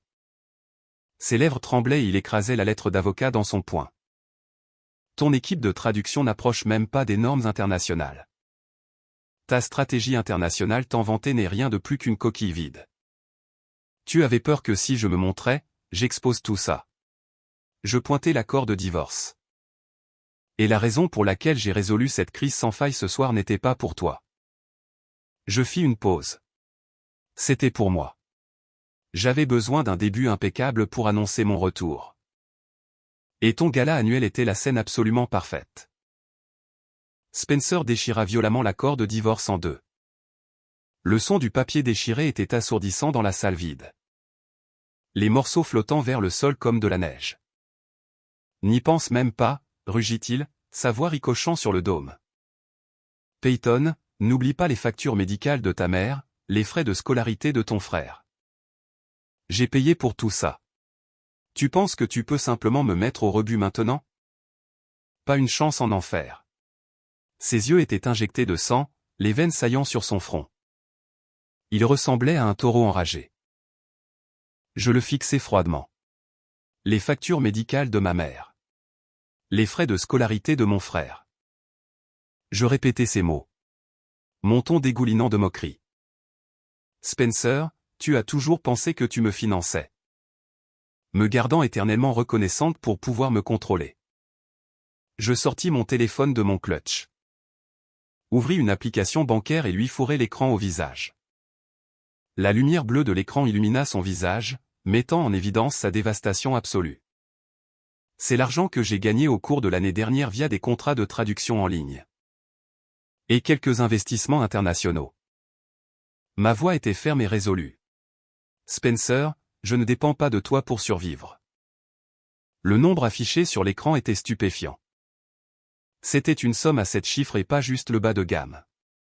Nous parlions de hauts 7 chiffres. C'était significativement plus que le bénéfice net que l'entreprise de Spencer faisait en une année entière. Spencer arrêta complètement de respirer. Ses yeux étaient collés à l'écran du téléphone, sa pupille réduite à des points. Sa bouche légèrement ouverte comme s'il venait d'être frappé par la foudre. Ça. C'est impossible. Sa voix était rauque et tremblante comme forcée hors de sa gorge. Tu es une femme au foyer. Comment pourrais-tu? Pensais-tu honnêtement que tout ce que je faisais à la maison chaque jour était cuisiné et nettoyé? Je laissai échapper un rire dérisoire.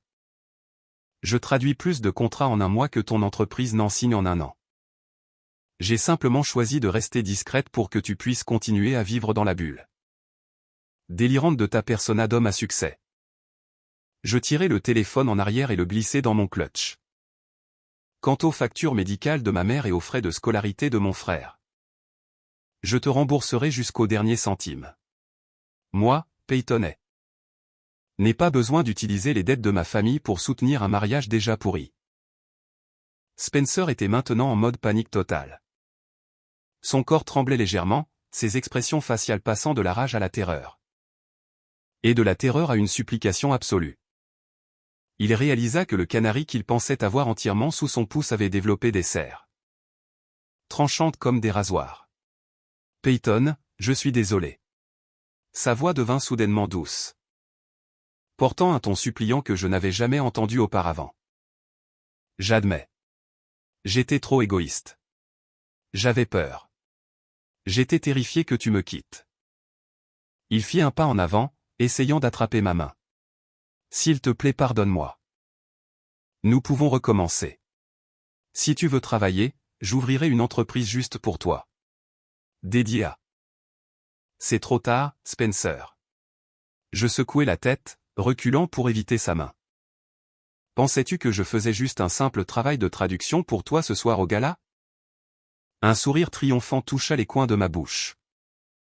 Monsieur Reinhardt m'a déjà officiellement invité à rejoindre l'équipe de stratégie nord-américaine du ESA Group en tant que conseillère stratégique indépendante.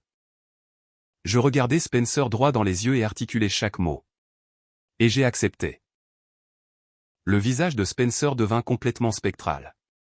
Ce n'était pas une pâleur standard.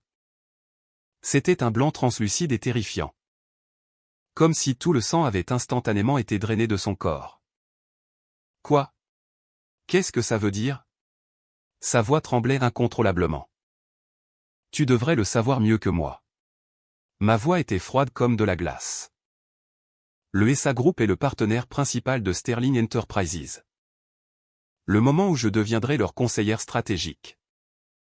J'aurai accès à tous les secrets commerciaux centraux de Sterling Enterprises. Tes données de chaîne d'approvisionnement, tes structures de coûts, tes listes de clients. Tes paramètres techniques. Je fis une pause. Je détiendrai essentiellement le pouvoir de décider du sort de ton entreprise. Tu ne peux pas faire ça. Spencer hurla, sa voix se brisant. Peyton, c'est une trahison. Trahison? Je le regardais, mes yeux remplis de rien d'autre que du dégoût. Tu as trahi notre amour en premier. Tu as trahi ma confiance, et tu as trahi ma vie. Ma voix n'était pas forte, mais chaque mot semblait pousser du fond même de mes poumons. Portant 10 ans d'agonie et de rage. Et tu es là à me parler de trahison. As-tu même le droit? J'ignorais les hystéries de Spencer. Je me retournai. Pris mon manteau du dos d'une chaise et marchai directement vers la sortie de la salle de banquet.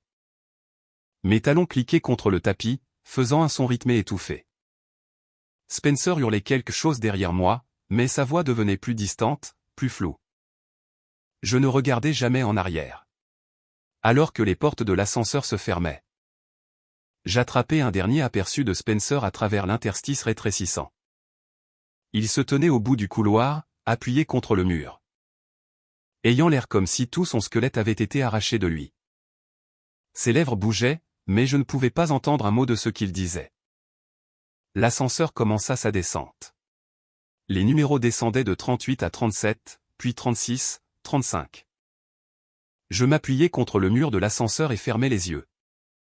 Le métal froid s'infiltrait à travers mes vêtements, me gardant ancré. Mon apparition ce soir avait été comme un éclair. Déchiquetant la toile de mensonges et de vanité que Spencer avait passé une décennie à tisser. Demain, tout serait différent. Le lendemain matin, j'initiai officiellement les procédures de divorce. J'avais contacté l'avocate 6 mois auparavant. Son nom était Mademoiselle Bennett. Une associée principale dans un cabinet important du centre-ville dans la quarantaine avec un bob net et des lunettes sans monture. Elle était entièrement non-sens. Nous nous rencontrâmes dans la salle de conférence de son cabinet. À l'extérieur des fenêtres du sol au plafond se trouvait la ligne d'horizon du centre-ville.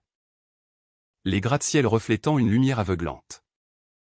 Mademoiselle Bennett était assise à l'autre bout de la longue table portant un tailleur pantalon gris foncé.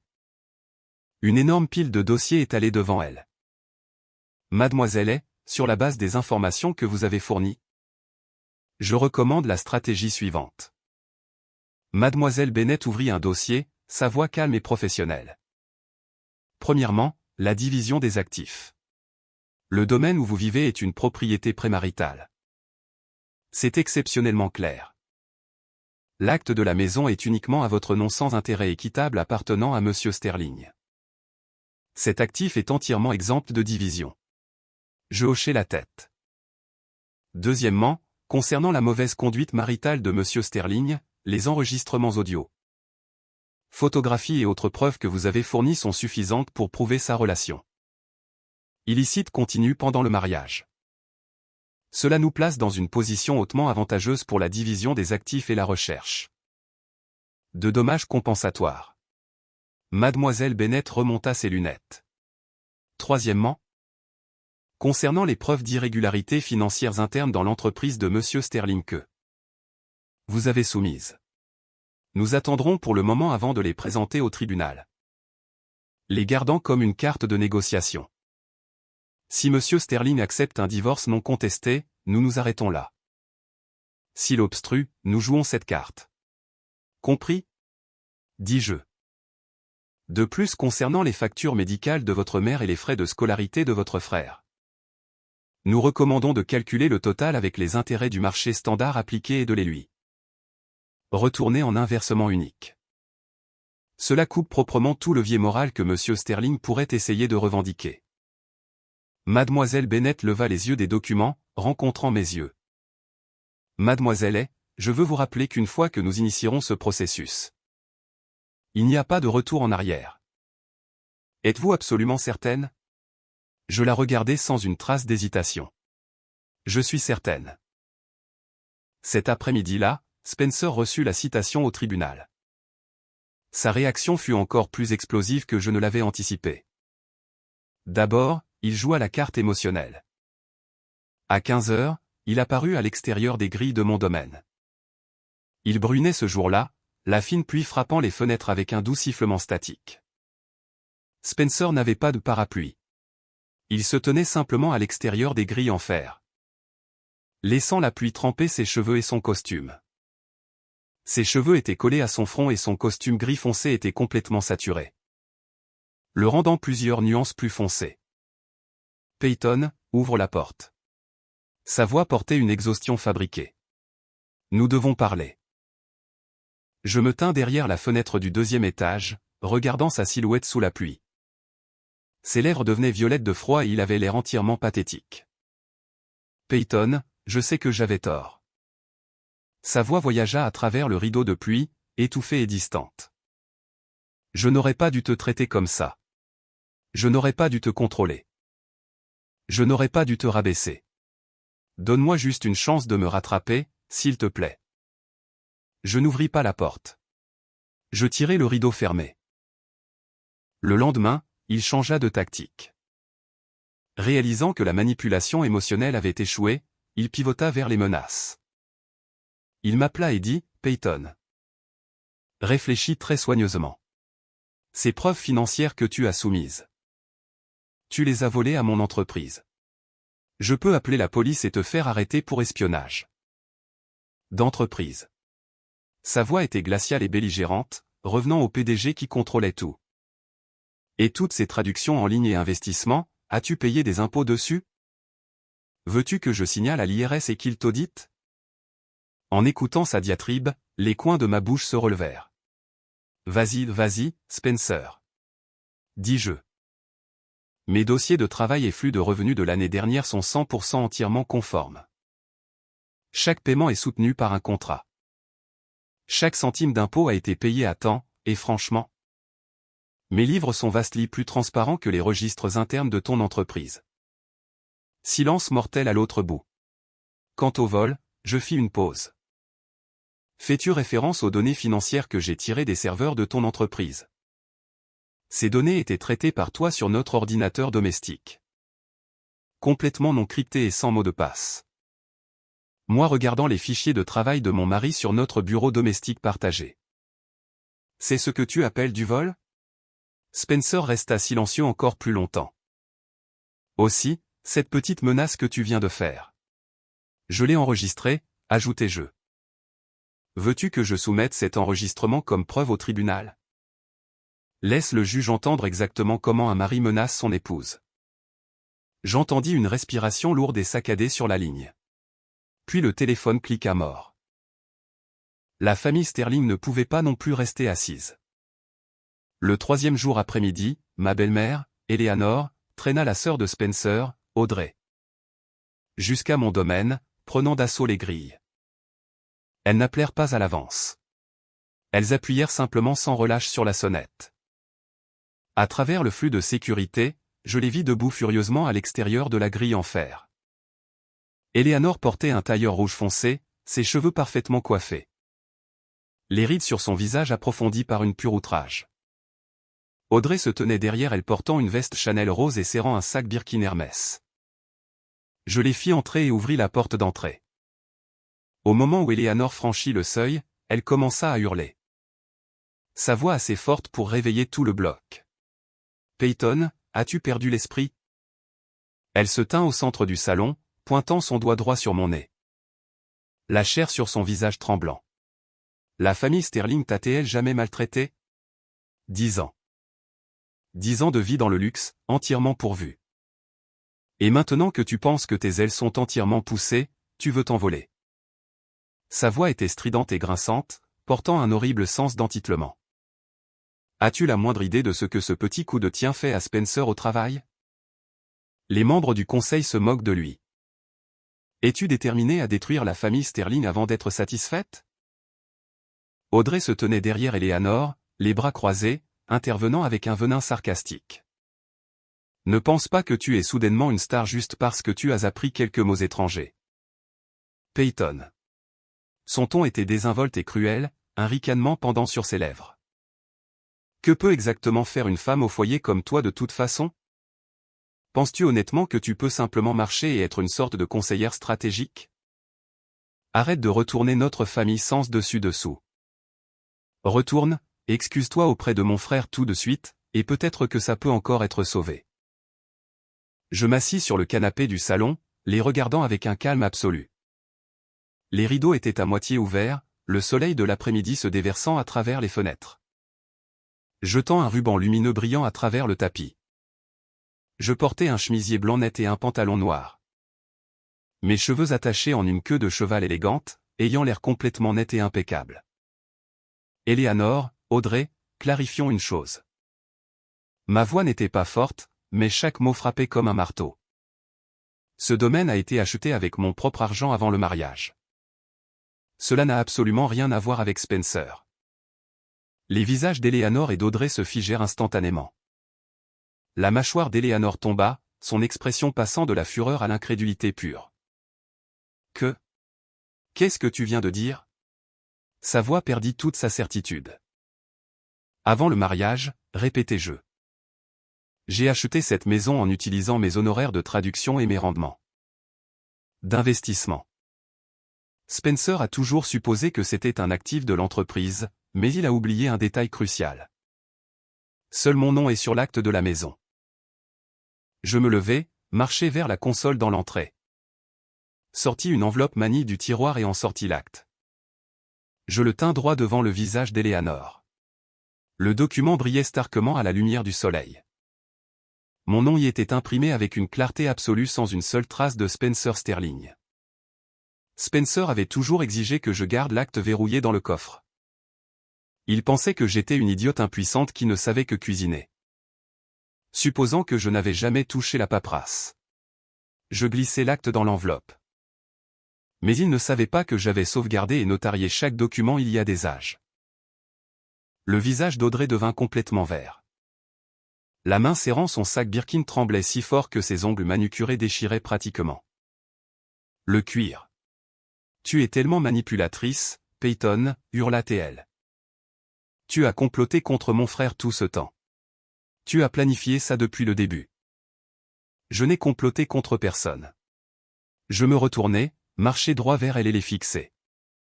Je me suis simplement protégé. J'avais déjà construit une richesse substantielle et une carrière stellaire avant notre mariage. Et j'ai tout abandonné pour Spencer. Maintenant je reprends simplement ce qui est légitimement à moi. Je regardai Audrey, ma voix durcissant en acier. Quant à ce que je peux faire, vous allez le découvrir très bientôt. Pile au bon moment, mon téléphone sonna. La sonnerie était percutante dans le salon mortellement calme. Je baissai les yeux sur l'écran.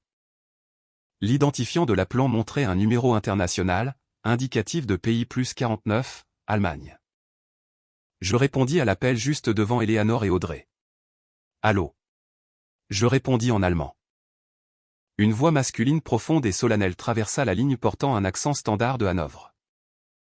C'était la voix du président de la division nord-américaine du SA Group. Madame Sterling, ici Fritz Wagner, président de SA Amérique du Nord. Monsieur Reinhardt vous a hautement recommandé. J'aimerais étendre officiellement une invitation pour que vous preniez le poste de conseillère stratégique pour notre division nord-américaine. Quand pouvez-vous venir au bureau pour une réunion d'intégration? La semaine prochaine convient parfaitement, répondis-je en allemand. Excellent. De plus, concernant le contrat de partenariat avec Sterling Enterprises, j'ai besoin que vous participiez à un examen complet de toutes les clauses. Monsieur Reinhardt a quelques nouvelles pensées sur le brouillon précédent et il espère que vous pouvez servir de notre représentante dans le prochain round de négociation. Pas de problème, dis-je. Je m'en occuperai dès que je rejoindrai officiellement. Je raccrochai le téléphone et levai les yeux. Éléanore et Audrey se tenaient devant moi, leurs expressions bien au-delà du simple choc. Même si elles ne pouvaient pas comprendre l'allemand. Elles reconnaissaient les mots Sterling Enterprises et reviaient au All the Close. Les lèvres d'Éléanore tremblaient, son doigt tremblant alors qu'elle pointait vers moi. Mais elle ne pouvait pas formuler un seul mot.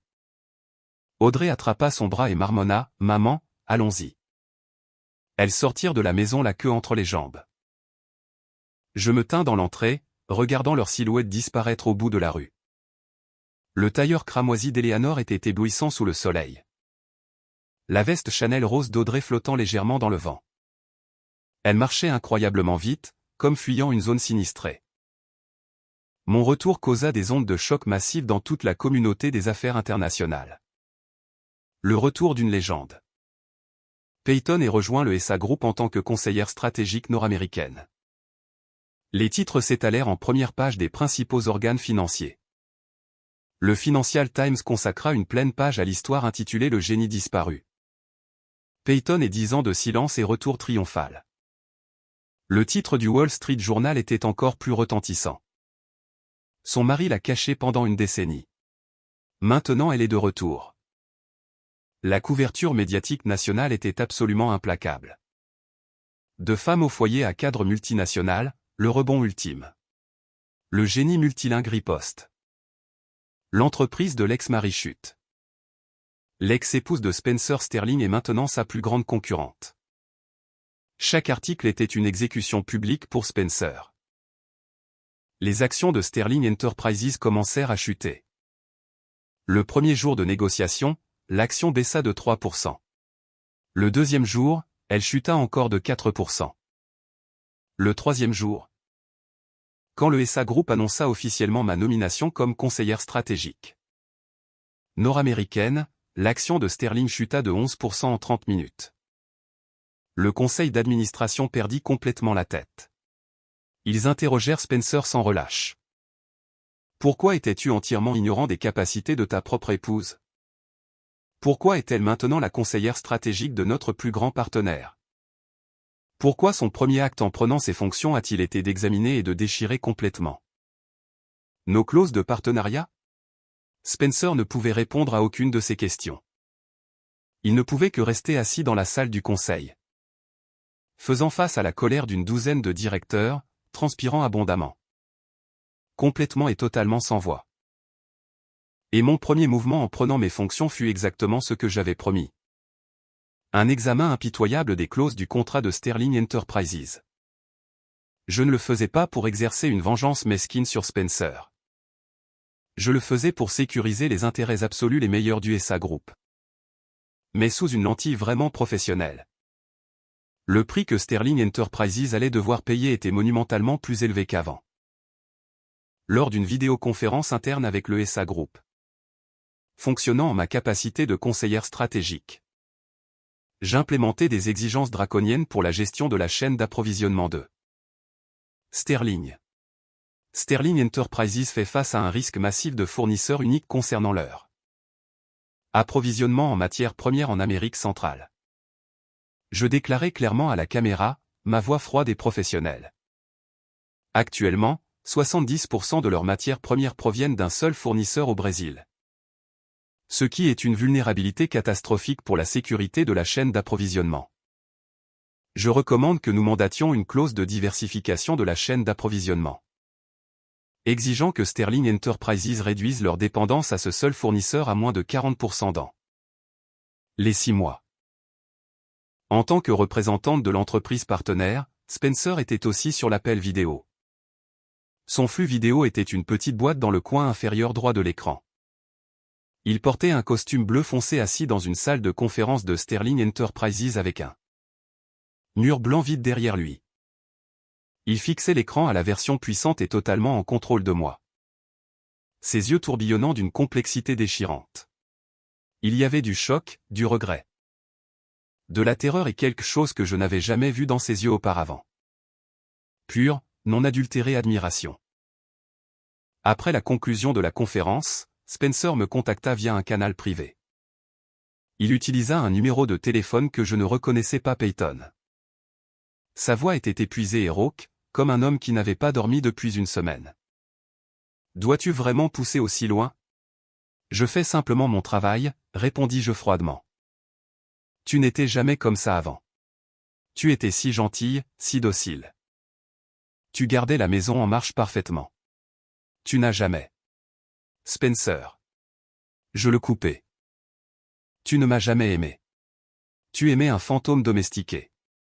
La ligne devint silencieuse. Ce n'était pas de la gentillesse. C'était de la suppression. C'était une coquille sans âme que tu as personnellement fabriquée. Vas-tu vraiment divorcer de moi? Nous sommes mariés depuis 10 ans. 10 ans. Je l'interrompis à nouveau. Pendant 10 ans. Tu as utilisé mon ignorance et ma docilité pour alimenter ta vanité d'homme à succès aux yeux du monde extérieur. Et maintenant tu paies le prix de ta propre arrogance. Je fis une pause. J'ai découvert le secret de Chloé. La respiration à l'autre bout de la ligne s'arrêta violemment. Chloé n'était jamais ton assistante de confiance. Elle était ton informatrice. Tu avais peur que je m'engage avec le monde extérieur. Alors Chloé rapportait mon emploi du temps, mes amis. Même ce que j'achetais comme course directement à toi chaque jour. Spencer resta mortellement silencieux. C'était son secret le plus profond et le plus sombre.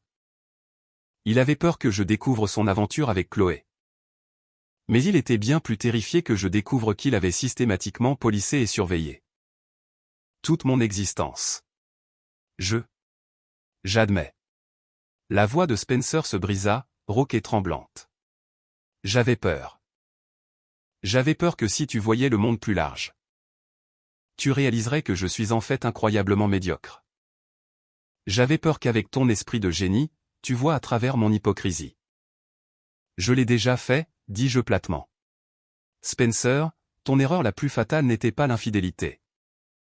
C'était d'essayer d'enfermer un aigle en plein vol dans une cage et de lui briser les ailes. Je pris une profonde inspiration. Eh bien, je suis sorti de la cage maintenant, et tu ne peux pas m'arrêter. Je lui donnai 3 jours pour signer les papiers de divorce. Si tu ne signes pas, je remettrai les preuves de ton transfert illégal d'actifs d'entreprise à ton conseil d'administration, lui dis-je. Ces preuves sont plus que suffisantes pour te mettre sur le banc des accusés dans un tribunal fédéral. 3 jours plus tard, nous nous rencontrâmes au cabinet d'avocat de mademoiselle Bennett. Spencer portait ce même costume italien sur mesure gris foncé. Mais il avait l'air 10 ans plus vieux qu'il y a 3 jours. Ses cheveux étaient un désordre, non coiffés. Ses yeux étaient enfoncés avec de lourds cernes. Ses lèvres étaient gercées et pelées. Sa cravate pendait lâchement autour de son cou et son col de chemise était désespérément froissé. Comme s'il l'avait porté pendant 3 jours d'affilée. Il s'assit à l'autre bout de la longue table. L'accord de divorce étalé ouvert devant lui. Son avocat était assis à côté de lui. Un homme plus âgé aux cheveux blancs portant des lunettes de lecture. Examinant méticuleusement le document page par page. Mademoiselle Bennett était assise à côté de moi, portant son tailleur pantalon gris foncé. Son expression entièrement illisible. La salle de conférence était complètement calme, le seul son le bruissement des pages tournées. Monsieur Sterling, si vous n'avez plus d'objection, veuillez signer sur la dernière page. Dit mademoiselle Bennett. Spencer ne bougea pas. Il garda la tête baissée, fixant l'accord sur la table, ses lèvres tremblant légèrement. Peyton, parla-t-il soudain, sa voix si cassée qu'elle était à peine un murmure. Me hais-tu? Je le regardai. Non, dis-je. Haïr quelqu'un est trop épuisant. Je ne t'aime simplement plus. Les épaules de Spencer s'effondrèrent complètement. Il prit le stylo et signa son nom sur la dernière page. La pointe gratta contre le papier, un faible son de raclage. Sa main tremblait. La signature était tordue et manquait entièrement de son habituel panache confiant. Mademoiselle Bennett prit l'accord, l'examina une fois et hocha la tête. La paperasse est en ordre. Nous le soumettrons au tribunal, et le décret de divorce sera finalisé dans environ 30 jours. Je me levai. Spencer resta sur sa chaise, tête baissée, fixant Blancly la page qu'il venait de signer. Je pris mon manteau du dos de ma chaise et marchai vers la porte. En atteignant le seuil, je m'arrêtai. Spencer, dis-je. Il ne leva pas les yeux. Je ne ciblerai pas intentionnellement ton entreprise. Mais je ferai mon travail et je le ferai à ma façon. Si Sterling Enterprises subit un coup dans le processus, c'est simplement le résultat de la concurrence du marché, pas ma vengeance. Je fis une pause. Prends soin de toi. Je poussai la porte et sortis. Derrière moi, j'entendis un bruit sourd et lourd, comme un poing s'écrasant sur la table. Je ne regardai jamais en arrière. Le jour où le divorce fut finalisé, je me tins sur les marches du palais de justice du comté. Le soleil tôt d'été battait sur moi, chaud et accompagné d'une brise douce. Les feuilles des sycomores bordant la rue bruissaient doucement. Je regardais la silhouette de Spencer disparaître au bout du bloc. Il marchait vite, ses épaules affaissées, sa veste de costume drapée sur son bras. Son ombre s'étirait longue et fine dans la lumière du soleil, devenant de plus en plus petite jusqu'à disparaître complètement dans la foule. Je ne ressentis pas une once de nostalgie. Il était autrefois un PDG triomphant et idolâtré. Maintenant il n'était qu'un homme ordinaire, entièrement dévoré par sa propre insécurité et avidité. Je n'ai pas choisi la vengeance. J'ai simplement choisi la justice. Retourner au monde des affaires ressemblait à récupérer mon âme. Les bureaux du SA Group étaient situés dans un gratte-ciel imposant dans le quartier financier. De la fenêtre de mon bureau, j'avais une vue balayante sur la rivière Hudson. L'eau scintillait comme de l'or sous le soleil. Des cargos et des yachts naviguaient lentement à la surface. La ligne d'horizon de Manhattan dominant au loin. Sur mon bureau se trouvait un ordinateur, 2 téléphones et un terminal de traduction simultanée. L'équipement avait été spécialement expédié du siège allemand. C'était le nouveau système de traduction numérique. Son boîtier gris-argent brillant froidement sous les lumières. La première fois que je le vis, mes doigts tracèrent inconsciemment les cadrans et boutons. La sensation tactile était écrasante familière. Il y a 10 ans, je faisais face à un équipement exactement comme ça chaque jour. Mon génie linguistique et ma vision stratégique furent libérés à leur maximum absolu au SA Group. Mon travail s'étendait à des dizaines de pays et régions. J'apparaissais sur les podiums des sommets internationaux, aux tables rondes des négociations de haut niveau et aux cérémonies de signature de conglomérats multinationaux. Mon placard n'était plus rempli de robes maxi en cachemire beige, mais de tailleurs pantalons bien taillés, noirs, bleu marine, gris charbon. Chacun rayonnant de pouvoir. Je choisissais chaque tenue moi-même, libre de l'approbation de quiconque. Le son de mes talons claquant contre les sols en marbre était net, rythmé et commandant. Je n'avais plus besoin d'adoucir mes pas pour réduire ma présence. 1 an plus tard, je fus promu vice-présidente exécutive de la stratégie globale pour le SA Group. C'était la première fois dans les 120 ans d'histoire de l'entreprise qu'une cadre d'origine asiatique, sans parler d'une femme, occupait le poste. La promotion fut annoncée un lundi matin. Monsieur Fritz Wagner m'appela personnellement. Madame, le conseil d'administration a approuvé unanimement votre promotion, dit-il en allemand. Sa voix résonnant de joie sincère. Vous êtes l'une des cadres les plus jeunes de l'histoire de notre entreprise. Félicitations. Merci. Je répondis en allemand. De plus, au sommet de stratégie globale à Berlin le mois prochain, vous prononcerez le discours principal représentant la division nord-américaine. Le sujet est la valeur stratégique des capacités multilingues dans le commerce international. Monsieur Wagner fit une pause. Le Conseil croit qu'il n'y a absolument personne mieux qualifié pour prononcer ce discours que vous. Je serais honoré, dis-je. Berlin, le sommet de stratégie globale. La conférence se tenait à l'hôtel Adlon Kempinski dans le centre de Berlin. Un hôtel de luxe historique situé juste à côté de la porte de Brandebourg. La salle de banquet avait été transformée en un immense centre de conférence temporaire avec un énorme écran LED couvrant tout le mur arrière et des terminaux de traduction simultanés installés précisément à chaque siège. Des délégués exécutifs de 47 pays et régions étaient rassemblés dans la salle. J'étais la conférencière principale finale. Quand je montais sur le podium, chaque personne dans l'auditoire savait qui j'étais. Ou au moins connaissait mon histoire. La prodige légendaire de la traduction, Peyton, revenant sur le trône après un exil de 10 ans. L'histoire était devenue une mythologie absolue dans le monde des affaires internationales. Je me tins au podium, face à plus de 300 visages inconnus. Les lumières de la scène étaient aveuglantes, rendant presque impossible de voir clairement l'auditoire. Mais je pouvais sentir leurs yeux sur moi curieux, révérents, scrutateurs, émus. Je pris une profonde inspiration. Puis je parlais. Guten Morgen, dis-je en allemand, bonjour. Je passais au français. Buenos dias, espagnol. Buongiorno, italien. Dobro jutro, russe. Et en mandarin, bonjour. 8 langues, 8 salutations, un murmure bas parcourut la foule. Puis je commençai mon discours en anglais. Le sujet que j'aimerais partager avec vous tous aujourd'hui est la valeur stratégique des capacités multilingues dans le commerce international. Ma voix passa à travers les flux de traduction diffusés simultanément dans 8 langues directement. Dans les oreillettes de tout le monde dans la salle. Mais avant de commencer, j'aimerais vous raconter une histoire. Je fis une pause. Il était une fois une femme qui à 25 ans se tenait dans la salle de l'Assemblée générale des Nations Unies en fournissant une traduction simultanée pour des délégués de 193 pays. Elle parlait couramment 8 langues, saluée comme une étoile génie dans le monde de la traduction. La salle était morte silencieuse.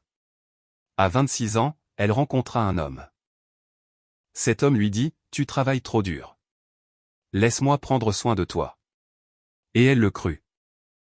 Ma voix baissa légèrement. À 27 ans, elle abandonna tout, sa carrière, sa réputation, ses rêves pour épouser cet homme. Puis elle passa les 10 années suivantes à apprendre exactement une chose. Comment être une épouse obéissante. Quelqu'un dans l'auditoire inspira brusquement. Son mari lui disait que les femmes trop voyantes attirent les ennuis. Son mari lui disait que tant que ses vêtements étaient confortables, elle n'avait pas besoin de s'habiller. Son mari lui disait: « Tu ne peux même pas aligner une phrase cohérente. Ne sors pas et ne m'embarrasse pas. » Je fis une pause, mon regard balayant les visages dans la foule. Au cours de 10 ans, elle dégénéra d'une femme qui se tenait rayonnant de brillance sur la scène mondiale en une femme au foyer qui ne savait rien d'autre que cuisiner et nettoyer. Son placard ne contenait que des vêtements amples en noir et blanc. Son cercle social fut réduit aux magasins d'alimentation et aux commérages de quartier.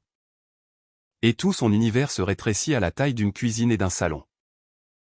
Je pris une profonde inspiration puis un jour le gala annuel de l'entreprise de son mari eut lieu.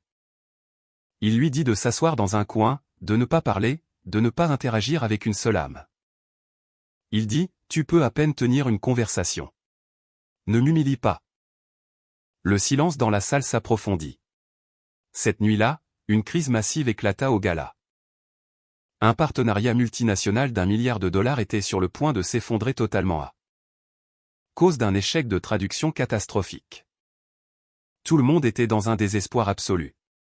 Les coins de ma bouche se relevèrent légèrement. Et puis cette femme marcha vers la table de négociation. Utilisant un allemand, français et russe fluide, elle démantela la crise, sécurisa le contrat et commanda complètement la salle. Des applaudissements commencèrent à parcourir l'auditoire. Savez-vous quelle expression avait le visage de son mari quand elle se tenait la pivotant sans faille entre les langues? Je fis une pause. De la terreur. Il n'y avait aucune fierté dans ses yeux, aucune joie, seulement pure terreur. Parce qu'à ce moment précis, il réalisa que la femme qu'il avait passé une décennie à essayer de détruire systématiquement n'était jamais vraiment morte. Elle avait simplement dormi. Je pris une profonde inspiration. Beaucoup d'entre vous ont probablement entendu l'histoire parce que cette femme est moi. L'auditoire éclata à nouveau en applaudissements, Vastly plus fort et plus fervent qu'avant. Je ne suis pas ici aujourd'hui pour vous raconter une simple histoire de retour de l'outsider. Je suis ici pour partager une vérité bien plus vitale. Ma voix se durcit en acier. Ne jamais abandonner vos talents ou votre poursuite de la connaissance.